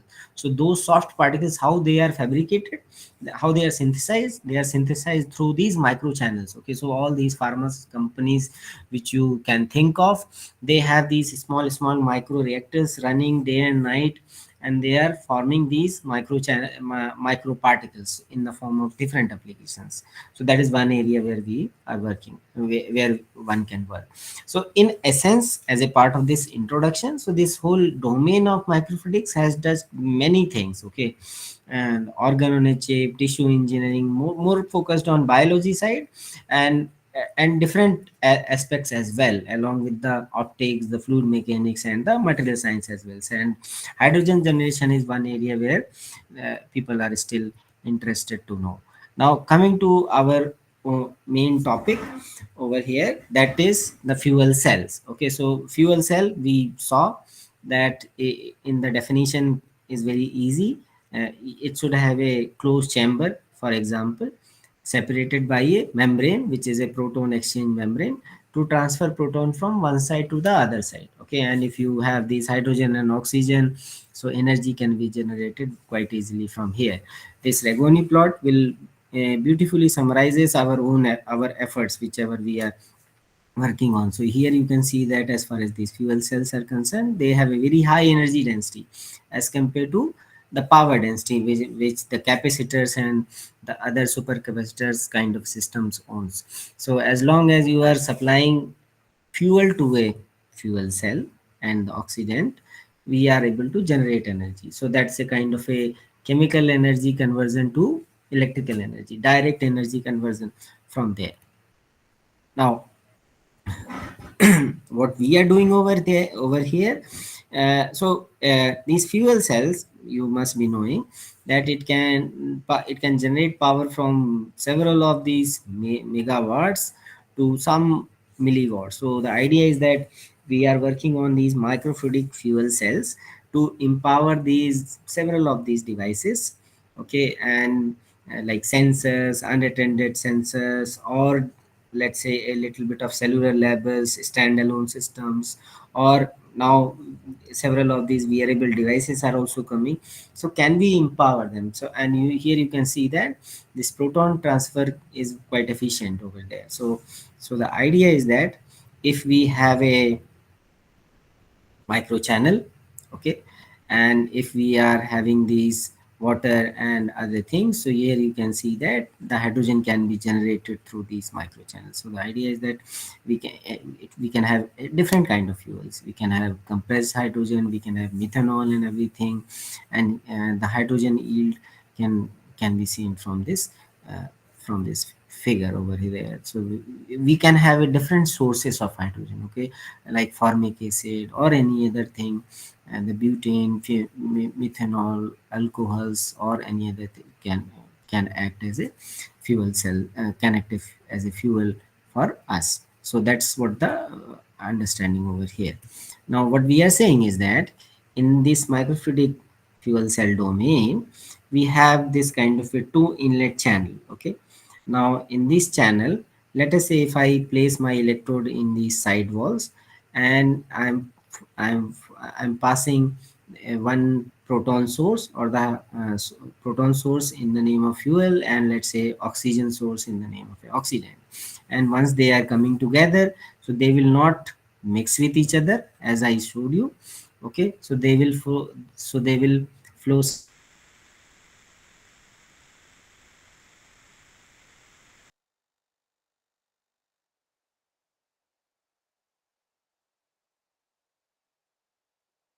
that in these microchannels, as the flow rate is enhanced, we can have a larger performance in terms of power output and many other things. So the challenges over it, but there are several challenges, okay. So since we are saying it is a miniaturized system, but that is not the case. So we still need syringe pumps, we still need oxygen gas cylinders to purge these electrolytes to uh, for the preparation of oxygen oxidant. We also need, since we are using syringes, okay, so syringe has a volume, okay, and if there is a flow rate of, let's say, 100 microliter per minute or so, so in 30 minutes or so, the whole reaction will be completed, the whole syringe volume will be finished. Now you have to replace that syringe with another cartridge or something like this, so as to generate the energy for longer period of time. But that is a that will have a lag automatically, and we are also using expensive catalyst for anode and cathode. So there are some still, there were some several challenges which we faced. Now the idea was, can we use paper, let's say, for a microfluidic fuel cell? So it was a very simple concept which we applied over there, and the idea was to have a paper. Now, so each one of us have used filter paper in our lifetime, okay. So filter paper you must have used in your chemistry lab or many other places. Now if you take a filter paper, cut it like this, using either using CO2 laser, or let's say with just to be on a safer side, if I have a scissor, so I can cut it manually as well, okay. Forget about the mass production and other things, okay. So the idea is that if you cut it, make it a y-shaped channel, and later on, to make the electrodes, we will not go into very expensive electrodes for, say, in terms of like platinum or nickel or any other thing. What we will do, we'll take a HB pencil and we'll strike like this, okay. So again we can see that, so we are striking like this. So this is one stroke, this is another stroke, so it's a kind of a two stroke which we have formed. So if you scribe the pencil from here to here, and if you scribe it, let's say 100 to 200 strokes on one side, okay, we can mechanize this whole process as well. On the other side also we can do the same thing, okay, and then we are ready with our electrodes, okay. Why we are scribing time and again? To make it a continuity of these graphite flakes. Now this HB pencil, okay, it has a very good gas diffusion electrode kind of a thing. So it's a very good gas diffusion electrode, means if it finds oxygen in the proximity of it, it can directly absorb oxygen onto its surface, okay. So that, so we eliminated two things, okay. We have used paper, which is a paper is a porous surface, so that if you pour one drop of water, water will automatically mix through it, okay, due to the capillary reaction, okay. So that we have eliminated the syringe requirement, syringe pump requirement. We have also since by using graphite electrode, we have eliminated the oxygen cylinder requirements. So it's a kind of a self pumping and self breathing system, okay, which we are introducing. And you can also see that this whole fuel cell is now in open to the environment. Okay, so that's the whole brief summary of this idea. Now if we have this simple setup, this setup I built in close to 2014 or something.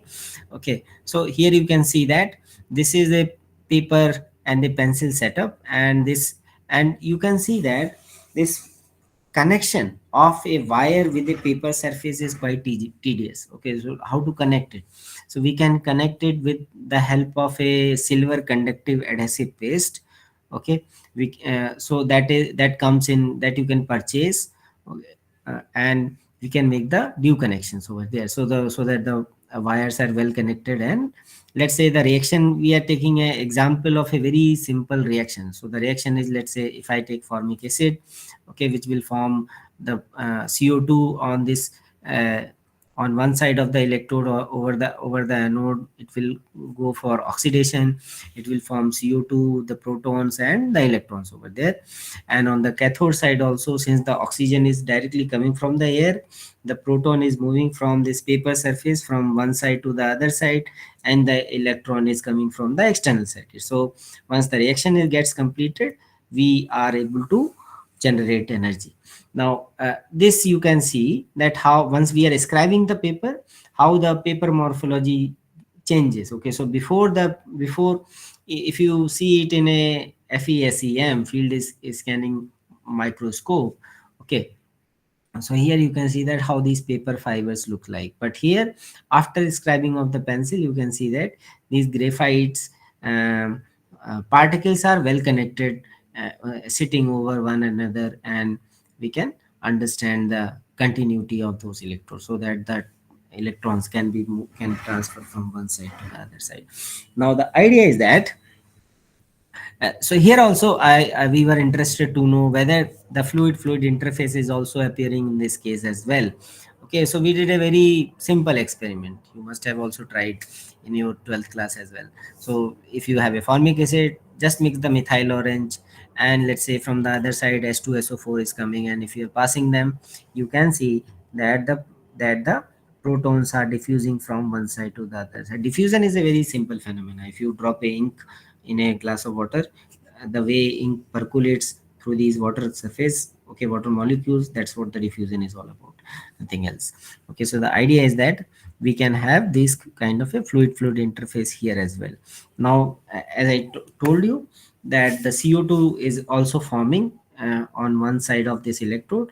So whether that CO2 is actually forming over there, so you can see that, one can see that even after 15 minutes or so, through this sequential imaging technique, we can understand that, okay, CO2, if it is CO2, that will be released to the environment. If it is water bubble, they will form a little larger bubble by combination of these things. So that's what the simple experiment which one can test it and check it.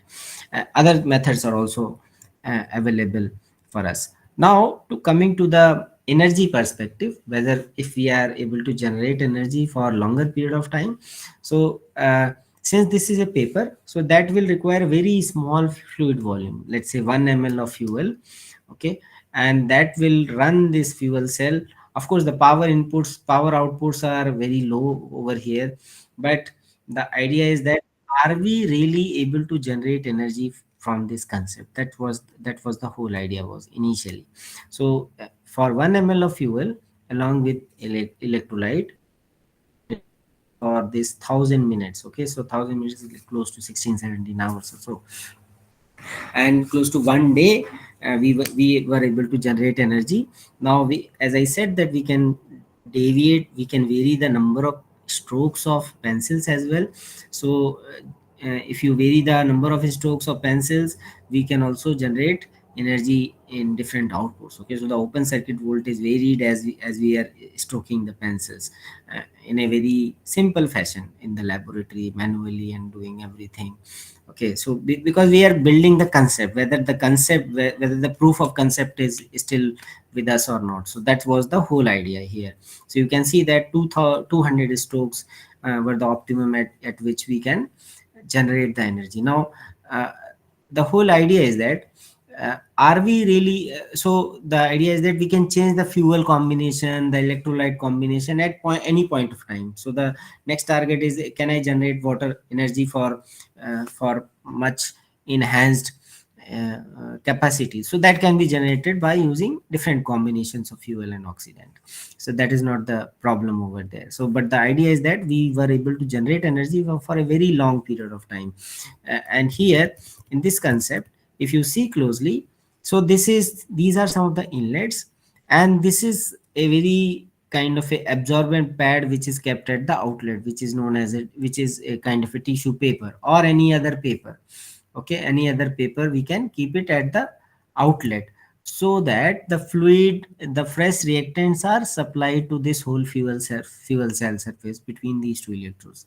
Okay, so there is a continuity we have to maintain. The fresh reactant to this fuel cell is required on a continuous basis. So that is what we ensured by placing a tissue paper at the outlet, and so that we can generate energy for longer period of time. So as long as we are replacing this fuel absorbent pad, and since the initial volume of the fluid is very low, we can keep a, let's say, 5 ml of fluid will allow this whole fuel cell to work for 3-4 days or so. So the idea is that it is a very durable kind of a solution which we proposed over there, and we published this whole work in Lab on a Chip Devices, which is a very prestigious journal from Royal Society of Chemistry. Now, in terms of power output, what kind of voltage and other things which we are generating, so here also we can see that we could generate around 30 milliwatt per centimeter square of power from here, along with other current density, very huge current density over there, which was comparable with the current standing of these PDMS based microfluidic fuel cell, where you can see that this is the power density and the current density which we were obtaining from these systems. Okay, so that by using a very simple concept of capillary driven flow, and in capillary driven flow, the flow rate is 2 microliter per minute, which is a very low flow rate in terms of Reynolds number and other things. From the chemical engineering perspective, if we try to calculate it, it would be much lesser than 1 Reynolds number. But the performance we got was quite comparable, quite significant as compared to these PDMS based microchannel based devices. So there also we use several of these fuel oxidant combination along with the electrolytes, but the power density and current density was not of that scale which we were desiring for. Now, in the second run, we attempted further to make it a kind of a further miniaturized system. So this time we mixed the fuel and electrolyte mixture, and we passed on to this single inlet paper channel. So here you can see that these are the two electrodes, one and the other, and then we can have the absorbent pad in a very nice fashion over there. So once if you have further miniaturization on this, and this time also we varied the grades of pencils. So pencil, if you see, it has a different grades from 9B to 9H, something like this. Okay, and in that scale you have close to 18 different grades. Now when I'm saying 9B, okay, when 9B means you have 95% of graphite, 5% of wax, another thing, and the binder as well, and the binder. But in 9H you have 95% of wax and the binder and the clay, but 5% of your graphite content. So if you pick a H type of a pencil grade, you will see that it is producing very light strokes. But 9B or the highest grades, they would be, since it has a very higher percentage of graphite content, they would be, you will observe that they are a little darker. Okay, so we varied those things, and we further did all these performance analysis for these fuel cells and everything. And we could, since a fuel cell needs you need a little larger energy capacity from a fuel cell, the simple alternative is to have it in terms of series and parallel combinations. So here you can see that we could put these cells in different combinations, and we could generate energy in terms of up to 3 volt or so. So we filed the patent as well along with this thing.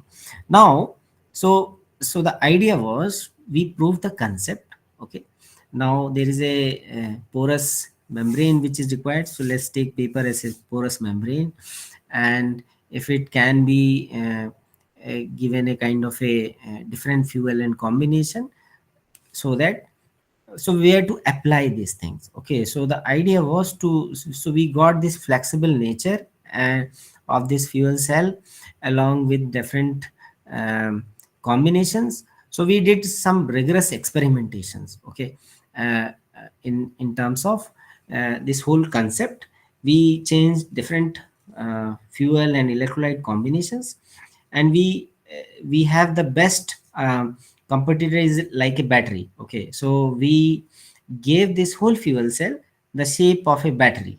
Okay, now this battery which you are seeing over here, it is not a battery, it is a fuel cell. Okay, and so as to ensure all those places where the batteries are being used, this can be utilized in all those places. So here you can see that we place this whole battery system, fuel cell system in these toys, in everything, mobile charging and everywhere. And we could also, so the fuel combination was like that, we could give it a cyclic nature. Means if you place this fuel cell, okay, it's a kind of a regenerative fuel cell which we eventually prepared after a series of, say, rigorous experimentation which was funded by government of India. And we could give it a life cycle of 200 cycles. Means 200 times you can charge it and discharge it and everything, because of the regenerative nature of the fuel electrolyte combination. So here you can see that we could generate around close to 1.5 to 2 volt. Okay, and the power density was definitely 500 milliwatt uh, uh, over there. And we also gave it a different sizes, the double A and the triple A, and several other combinations which we gave it. Now here also you can see that how these applications are turned up when we synthesize these fuel cells as far as the applications are concerned.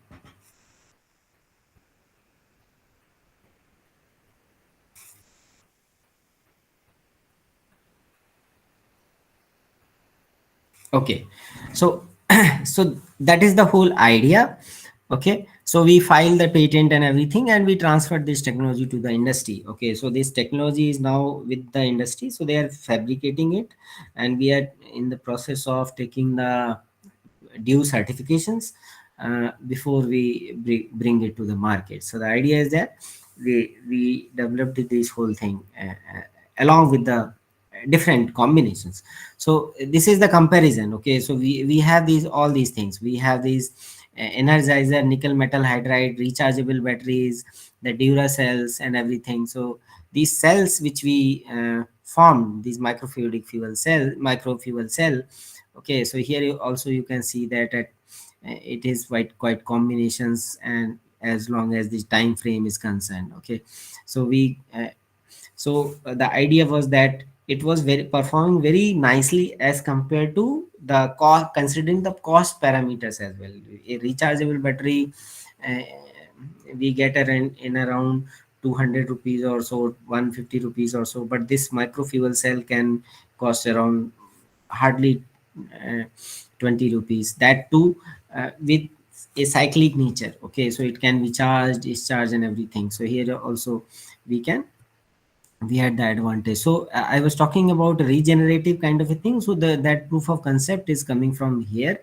So we gave it a shape of a spiral kind of a thing, which with the regeneration fuel and a combination. And here also we can see that how the potential is being generated out of it. So the idea was that these type of electrodes were performing very well when we were giving it a kind of a spiral shape. Okay, so that whole fuel cell was having a spiral electrode inside that whole geometry of a fuel cell design, and that's where the high maximum power density and other things were generated. So here also we could see that the combination of nickel and carbon combination turned up to be very useful for us, and that was generating this much level of voltage for quite long period of time in terms of uh, different combinations. So the idea was that we could we could give it a very single cell could generate very high power density and the current density. Along with the fuel utilization, of course, we could achieve up to close to 65% of fuel utilization from this case.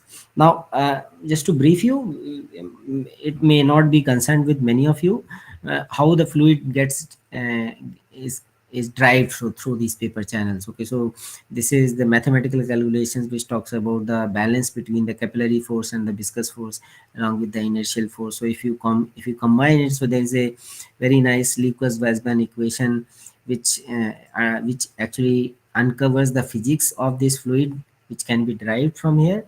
Okay, and we can understand that why the fluid is being transferred from one side to the other side through this capillary channel. So we'll not discuss it further on this.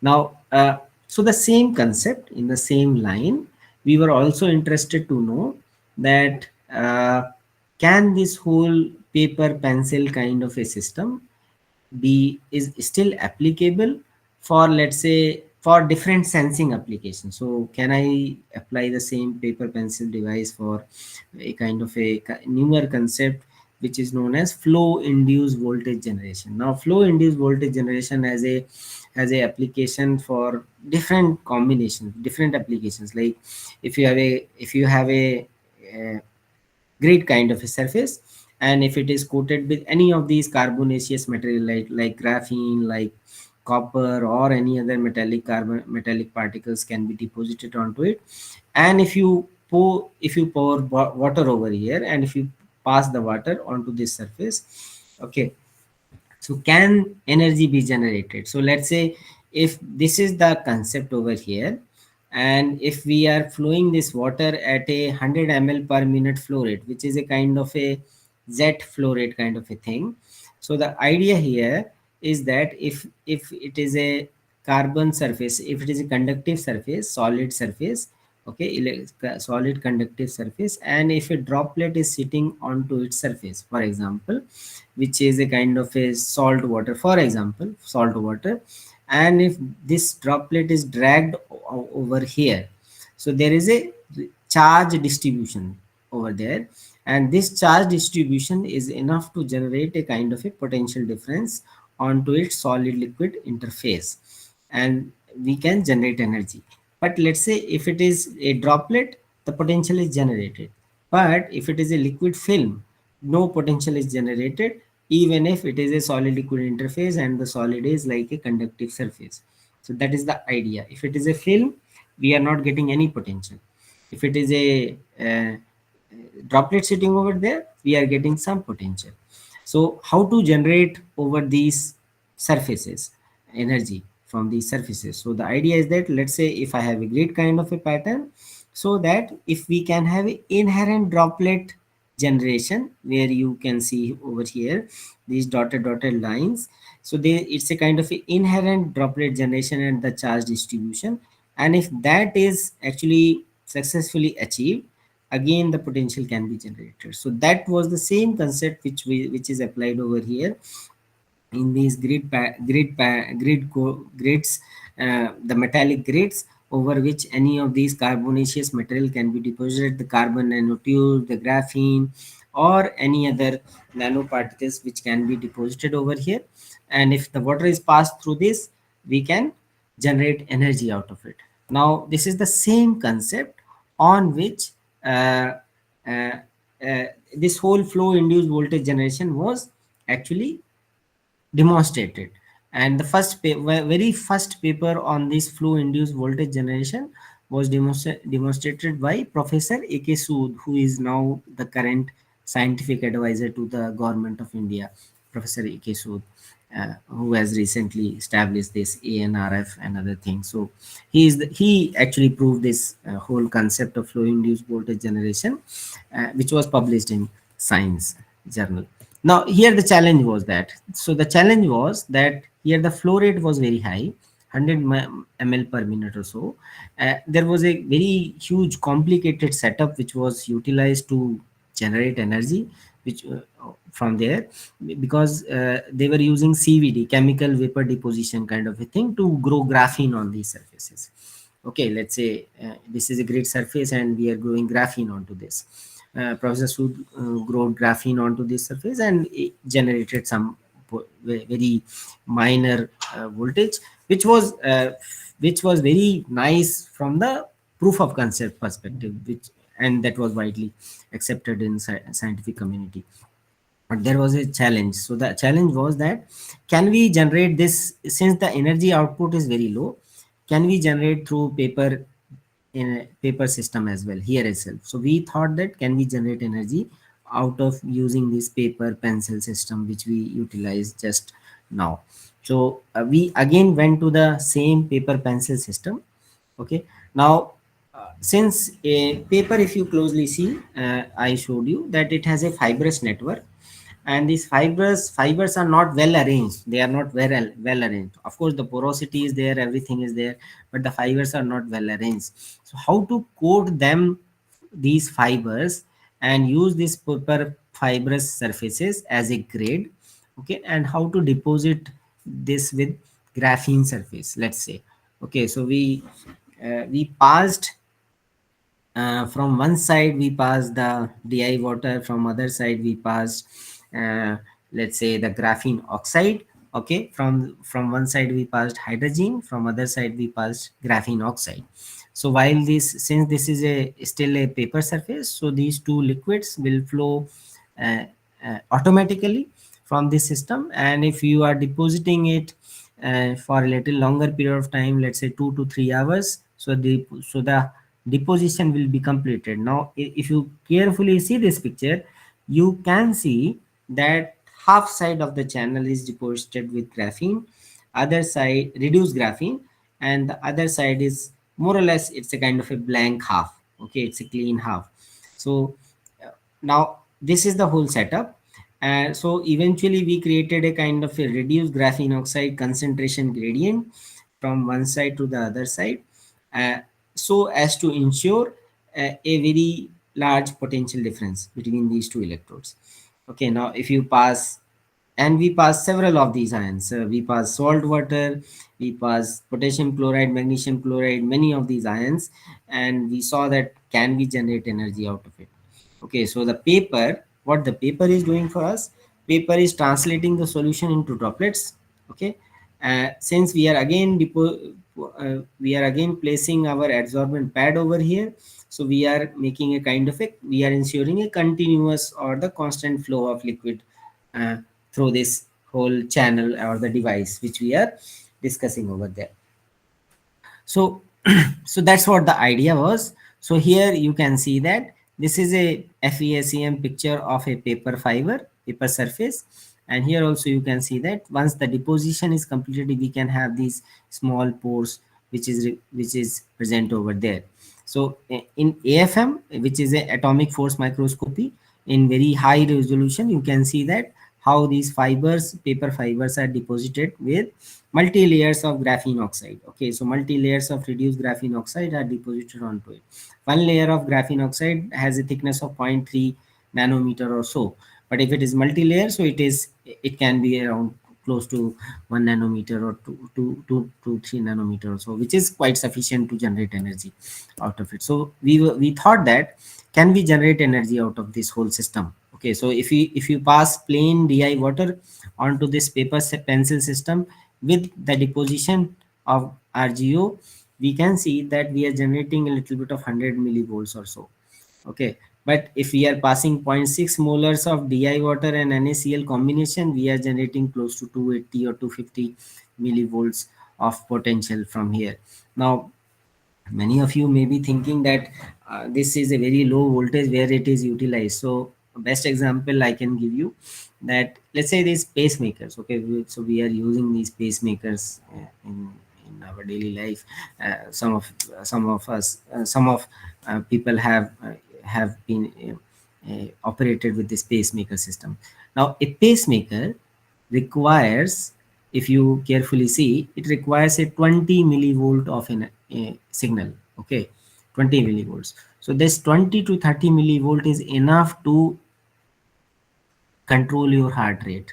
Okay, so here also we can see that from the application point of view, this much potential is much higher for various applications, for many of these single sensors, for many of these applications. So the idea is that still here also we generated a kind of a very uh, um, promising potential power energy as well as the current density. So what is the mechanism? So the whole mechanism here was that if we have this DI water coming from one side and the 0.6 molar NaCl, which is the concentration of a sea water, which is the concentration of sea water. Okay, 0.6 molar NaCl is the concentration of salt in our sea water. So if these are coming, so how the reaction is happening? So the reaction is like, if you have NaCl, so it will be coming out as Na plus Cl minus. Since there is a gradient of this whole thing, so the Cl minus would be approaching towards the other electrodes, towards the anode, and Cl minus will be evolved as a chlorine gas. Okay, and the electron will be released onto this electrode. So now this electron will move from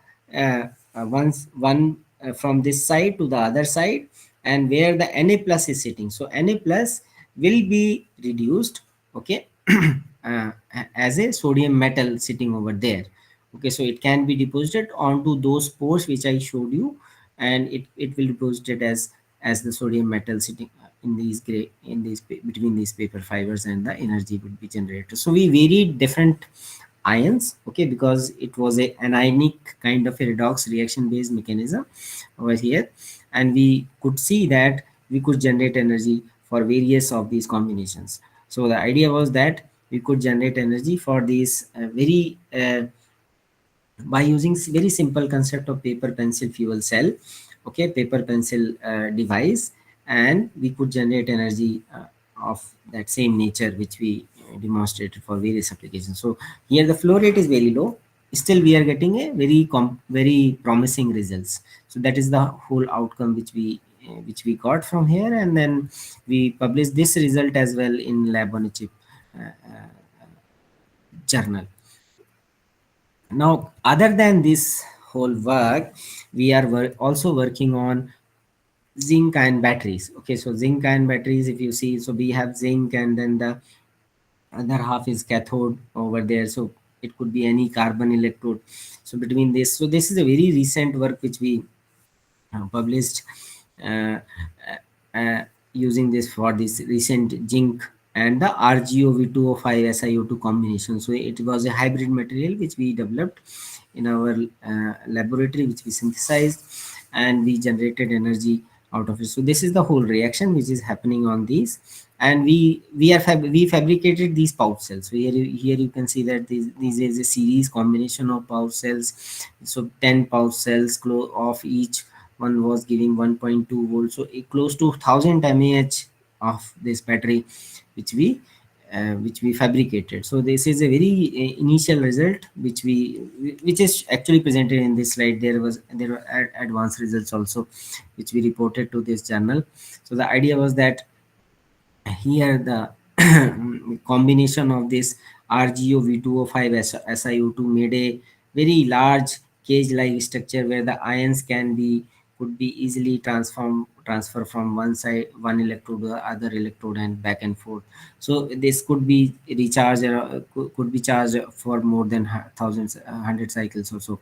So the idea is that we could generate energy at these much levels. Okay, so this figure shows us that what is the cyclic performance of a 12 volt battery with a current density of 200 mAh per gram, milliampere per gram for that. So we generated several of these results, and we are still working in our laboratory on these pouch cells. So we are fabricating in house. So we have the whole assembly line for the fabrication of this battery in IIT Jammu. So any one of you can come and see that facility, and if you want to work, we can, you're most welcome. Now, coming towards this hydrogen production through this water electrolysis, so the same concept. Okay, so so the idea was that if we have this paper pencil device, let's say, it can be utilized as a electrolyzer. Okay, and we can generate energy out of it using this hydrogen and oxygen for various applications, for these small sensors, using these membraneless electrolyzers where the hydrogen can be generated and the energy can be stored in the form of hydrogen, and for various applications we can utilize it. So a microfluidic fuel cell, which we have seen, okay, so it can be utilized for hydrogen evolution kind of a concepts, where the tiny fluid networks can be utilized for hydrogen production.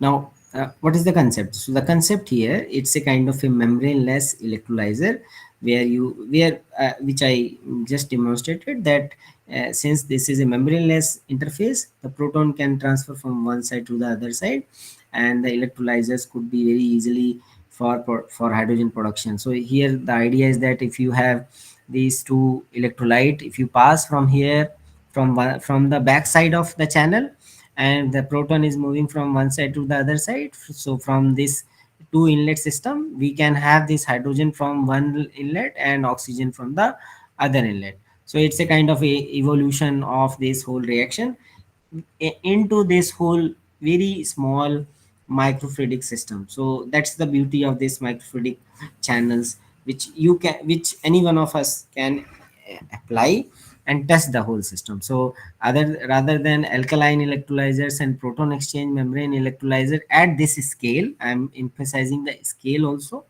Okay, so here this membraneless electrolyzer would be very beneficial to reduce the capital cost and increasing the efficiency of the whole system. So if you see these several of these in this whole attempt, so there are several researchers which they have applied for these micro fuel cell applications. So this is one application where you can see that this is this normal fabrication of this device with one inlet and outlet and everything, and where the final device can be seen like this is a micro channel, and if you pass the electrolyte from this system, the the hydrogen and the oxygen can be driven from there, and that energy can be stored from there. So that is one thing where the micro reactions can happen for hydrogen production. So here the idea is that you can see that in this, with respect to the temperature variations and other things, so the mole variations also varies from here. So the hydrogen production rate also, it varies as the time passes by. So here you can see that how much variation at different temperature we can produce. So this whole microfluidic domain, I showed you a kind of a PDMS based channel, but the micro reactors can be fabricated or synthesized on metallic surfaces as well to carry out these reactions. Okay, although the concept remains the same, that we don't need membrane at that scale. Okay, so when membrane is not required, and membrane is the very costly part in these microfluidic systems, so which we can sort out. So this is another viewpoint which is also published in Lab on a Chip, where if we have this whole microfluidic system, and if it is SU8 channel, SU8 is like a PDMS channel which is transparent, of course, so that you can see how the reaction is performed under microscope. So once the reaction is going on, we can carefully see that how the ions are moving from one side to the other side, giving us the hydrogen and the oxygen from there. So you can see that this is a very lowest scale, which is 20 micron gap of this whole channel depth. Okay, and also the two chamber theory which one can apply over here. So you can see that 250 micron, and there is a gap of 25 micron over there. So the idea is that this whole combination can be done, and the system can be tested for the current distribution and other things as far as this with this type of electrode combination. So electrode where one is actually placing the electrode inside this channel, that also carries a weightage. Okay, so where you are placing the electrode, whether the electrodes at the top surface or whether the electrodes are at the side wall of it, so that will control our reaction. So the idea is that, and the performance will be vary depending on the how much evolution of this hydrogen is being generated from there. So this is a IV characteristic of this fabricated device with different electrolyte thickness. So how the electrolyte is also varying, combination giving us a different ohmic losses and other things. So the figure tells us about that. Now there could be another work also in the same dimension. If you have a hydrogen peroxide in one side and in the cathode side as well, if you have the hydrogen peroxide along with the protons combination which is coming from these flow channels, we can generate energy out of it. So you can see that the hydrogen peroxide fuel cell with very high performance electrode interface and power generation possibilities over here. So this is a kind of a very miniaturized system in which the hydrogen peroxide is being utilized for hydrogen production and everything. So the idea is that to how energy can be generated at this scale. Okay, so here you can see that the power density is close to 0.4 milliwatt or so, which is a very which is a little low, of course, but we can also use paper-based microfluidics with these different combinations of 3D nickel foam and other things, and we can test these systems. So my point of idea is that these microfluidic systems are very easy to fabricate, easy to have it on your table itself. Okay, and test the proof of concept, whether if you're interested to work on this hydrogen area, okay, with the generation of hydrogen production, and test these things and prove it. So these microfluidic systems are quite useful. So this is just another some images of these pristine combinations. So once the reaction is happening, so the interface looks a kind of a change over there. So this is also another viewpoint of electrolyzer for continuous production and separation of hydrogen and oxygen. So this is another, let's say if it is it is at a little larger scale. The Professor Bandyopadhyay actually he published this work.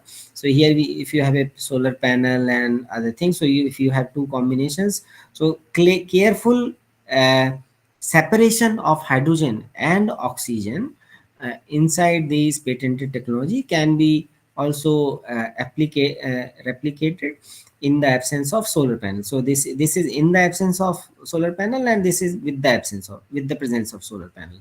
So if the panel is there, so we can have a little more effective electrolyzer as compared to if the solar panel is not there. So the separation efficiency and other things could be varied. So here also one can see that if you are applying seawater with the various combinations of heads and other things, so how the electrolyzer is performing. So from the gas chromatography and other factors, okay, one can easily understand how much hydrogen we are generating from there. So these peaks, you can see that it's a very large peak as compared to the variations of hydrogen with respect to the gas chromatography. So the testing is there.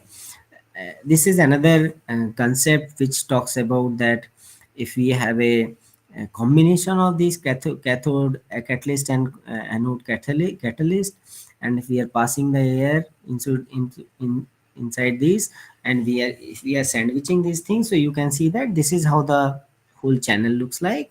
And if we are passing the air from one side and the fuel from the other side, and if it is again it's a membraneless combination, so we can see that it can be utilized for hydrogen production and for proof of concept purpose. So it can have a acidic or alkaline electrolyte, any kind of combinations one can use, and the electrolysis and the energy can be generated on this fingertip. So the idea is that with these micro channels one can easily generate energy out of it. This is another example where the machine learning and other algorithms have been utilized to analyze the energy generation and for the methane conversion systems.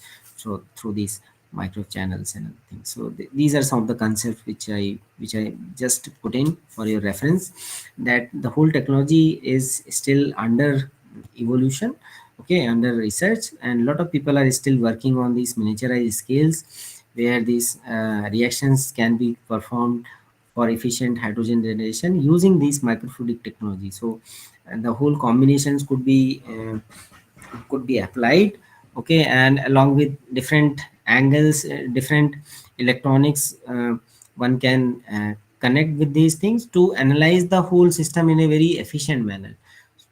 So the idea is that very high performance of these microfluidic electrochemical systems uh, can be generated out of it for us. Okay, so this is also another aspect where we can 3D print these things. So that is a very novel idea, where you can see that this is a very recent publication of 2023 in Chemical Engineering Journal, where you can see that manufactured where these microchannels have been fabricated using 3D printing technology. So 3D printed materials have been deposited onto using 3D printing, and you can also see that these 3D printed parts are transparent in nature. So the polymer is such that what is going on inside these microchannels, inside these closed miniaturized systems, uh, that you can clearly see. So the idea is that if you have a catholightin and the anolightin coming from there, and if you have this porous cathode or anode over there, so we can have these combinations. So we can have hydrogen from one side and oxygen from the other side. So that's what the whole concept is. So you can see that the same image of electrode. So before carrying out the reaction and after carrying out the reaction, there are some changes, of course, but still the intact of that whole performance is still intact. Okay.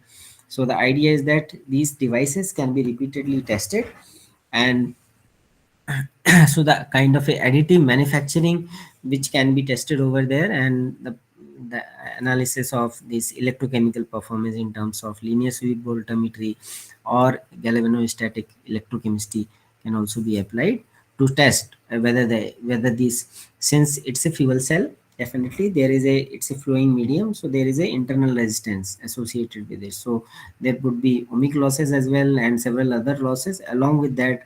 So our aim is to minimize the overall resistance from these systems. So that is what we are doing from here, we are trying to achieve from there. So this is another concept which talks about the nanoplasmonic microfluidic electrolyzer, where for membraneless hydrogen production. So that's the same concept with a little bit of modifications as far as the application of nanoplasmonics is concerned, with gold nanoparticles or gold nanorods. These are materials, okay, so we can synthesize them either in route through these flow channels, or we can synthesize them and inbuilt through these systems. Okay, so we can in-house synthesize it, deposit it, and we can further test them whether the reaction is actually happening or not. So this is the reaction chamber, and you can see that this has a 1.2 centimeter of the hole from where the hydrogen is being tested. So this kind of microfluidic system can be driven through photovoltaic module or through different aspects as well. So that is not the case. So my point was to emphasize on these microfluidic systems, okay, and and fabricate them in your laboratory respective places, okay, and test for this hydrogen generation and other things. So that's what the whole idea for this for today's session.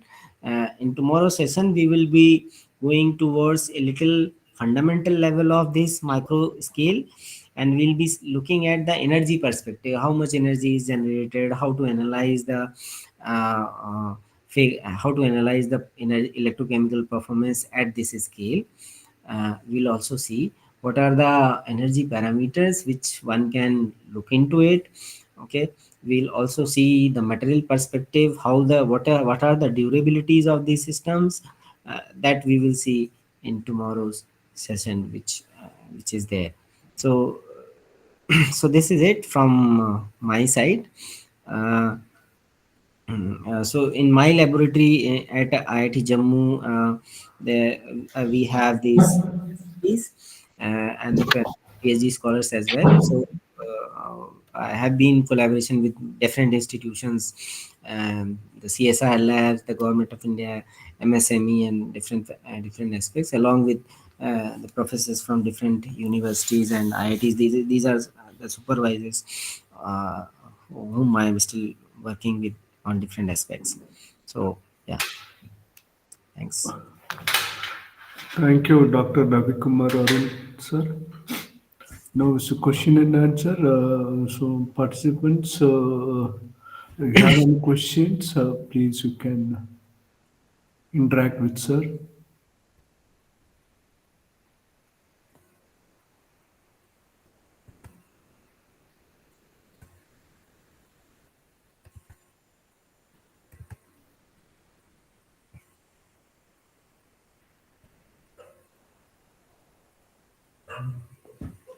Yeah. Sorry.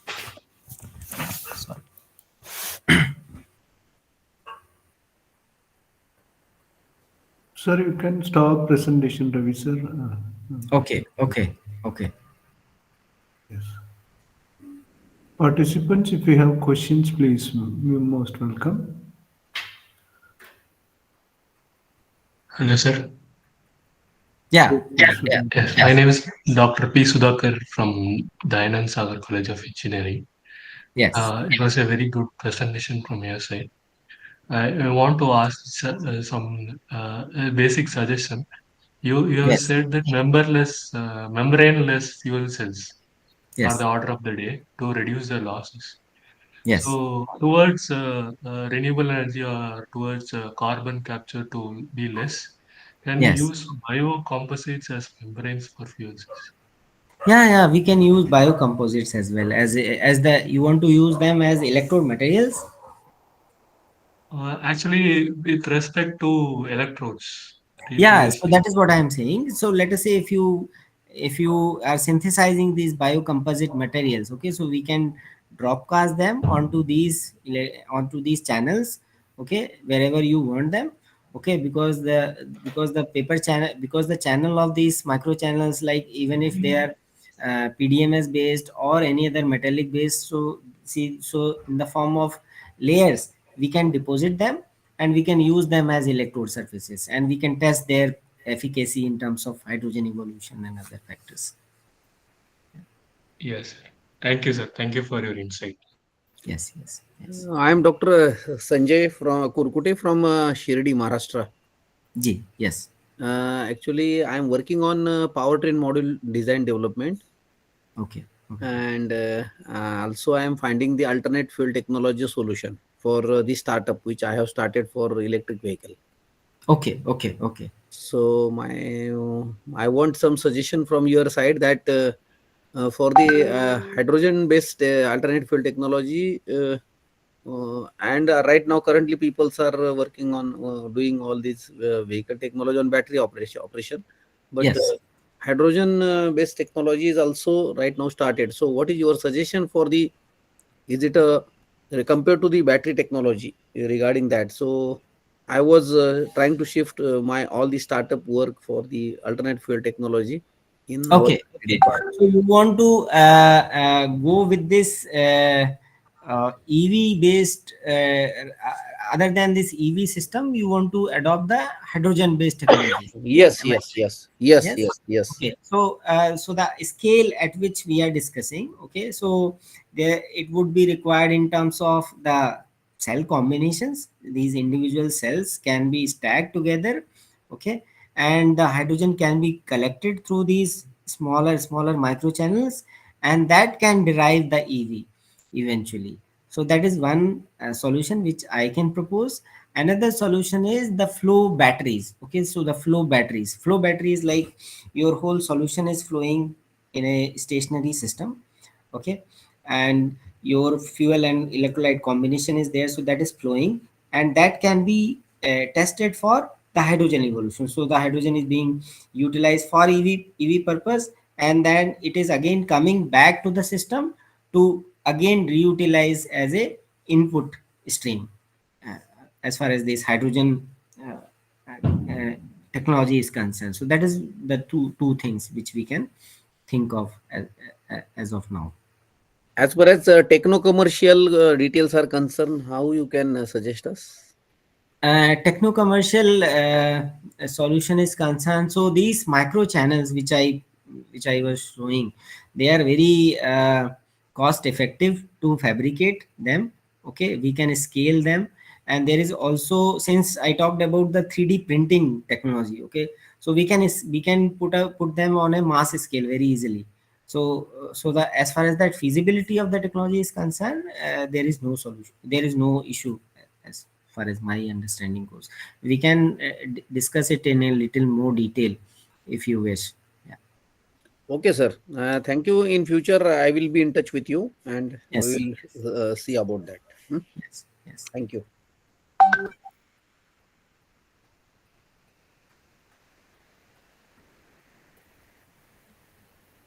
There's any other questions from participants? It's almost 9 o'clock. It is on your personal time. Yes.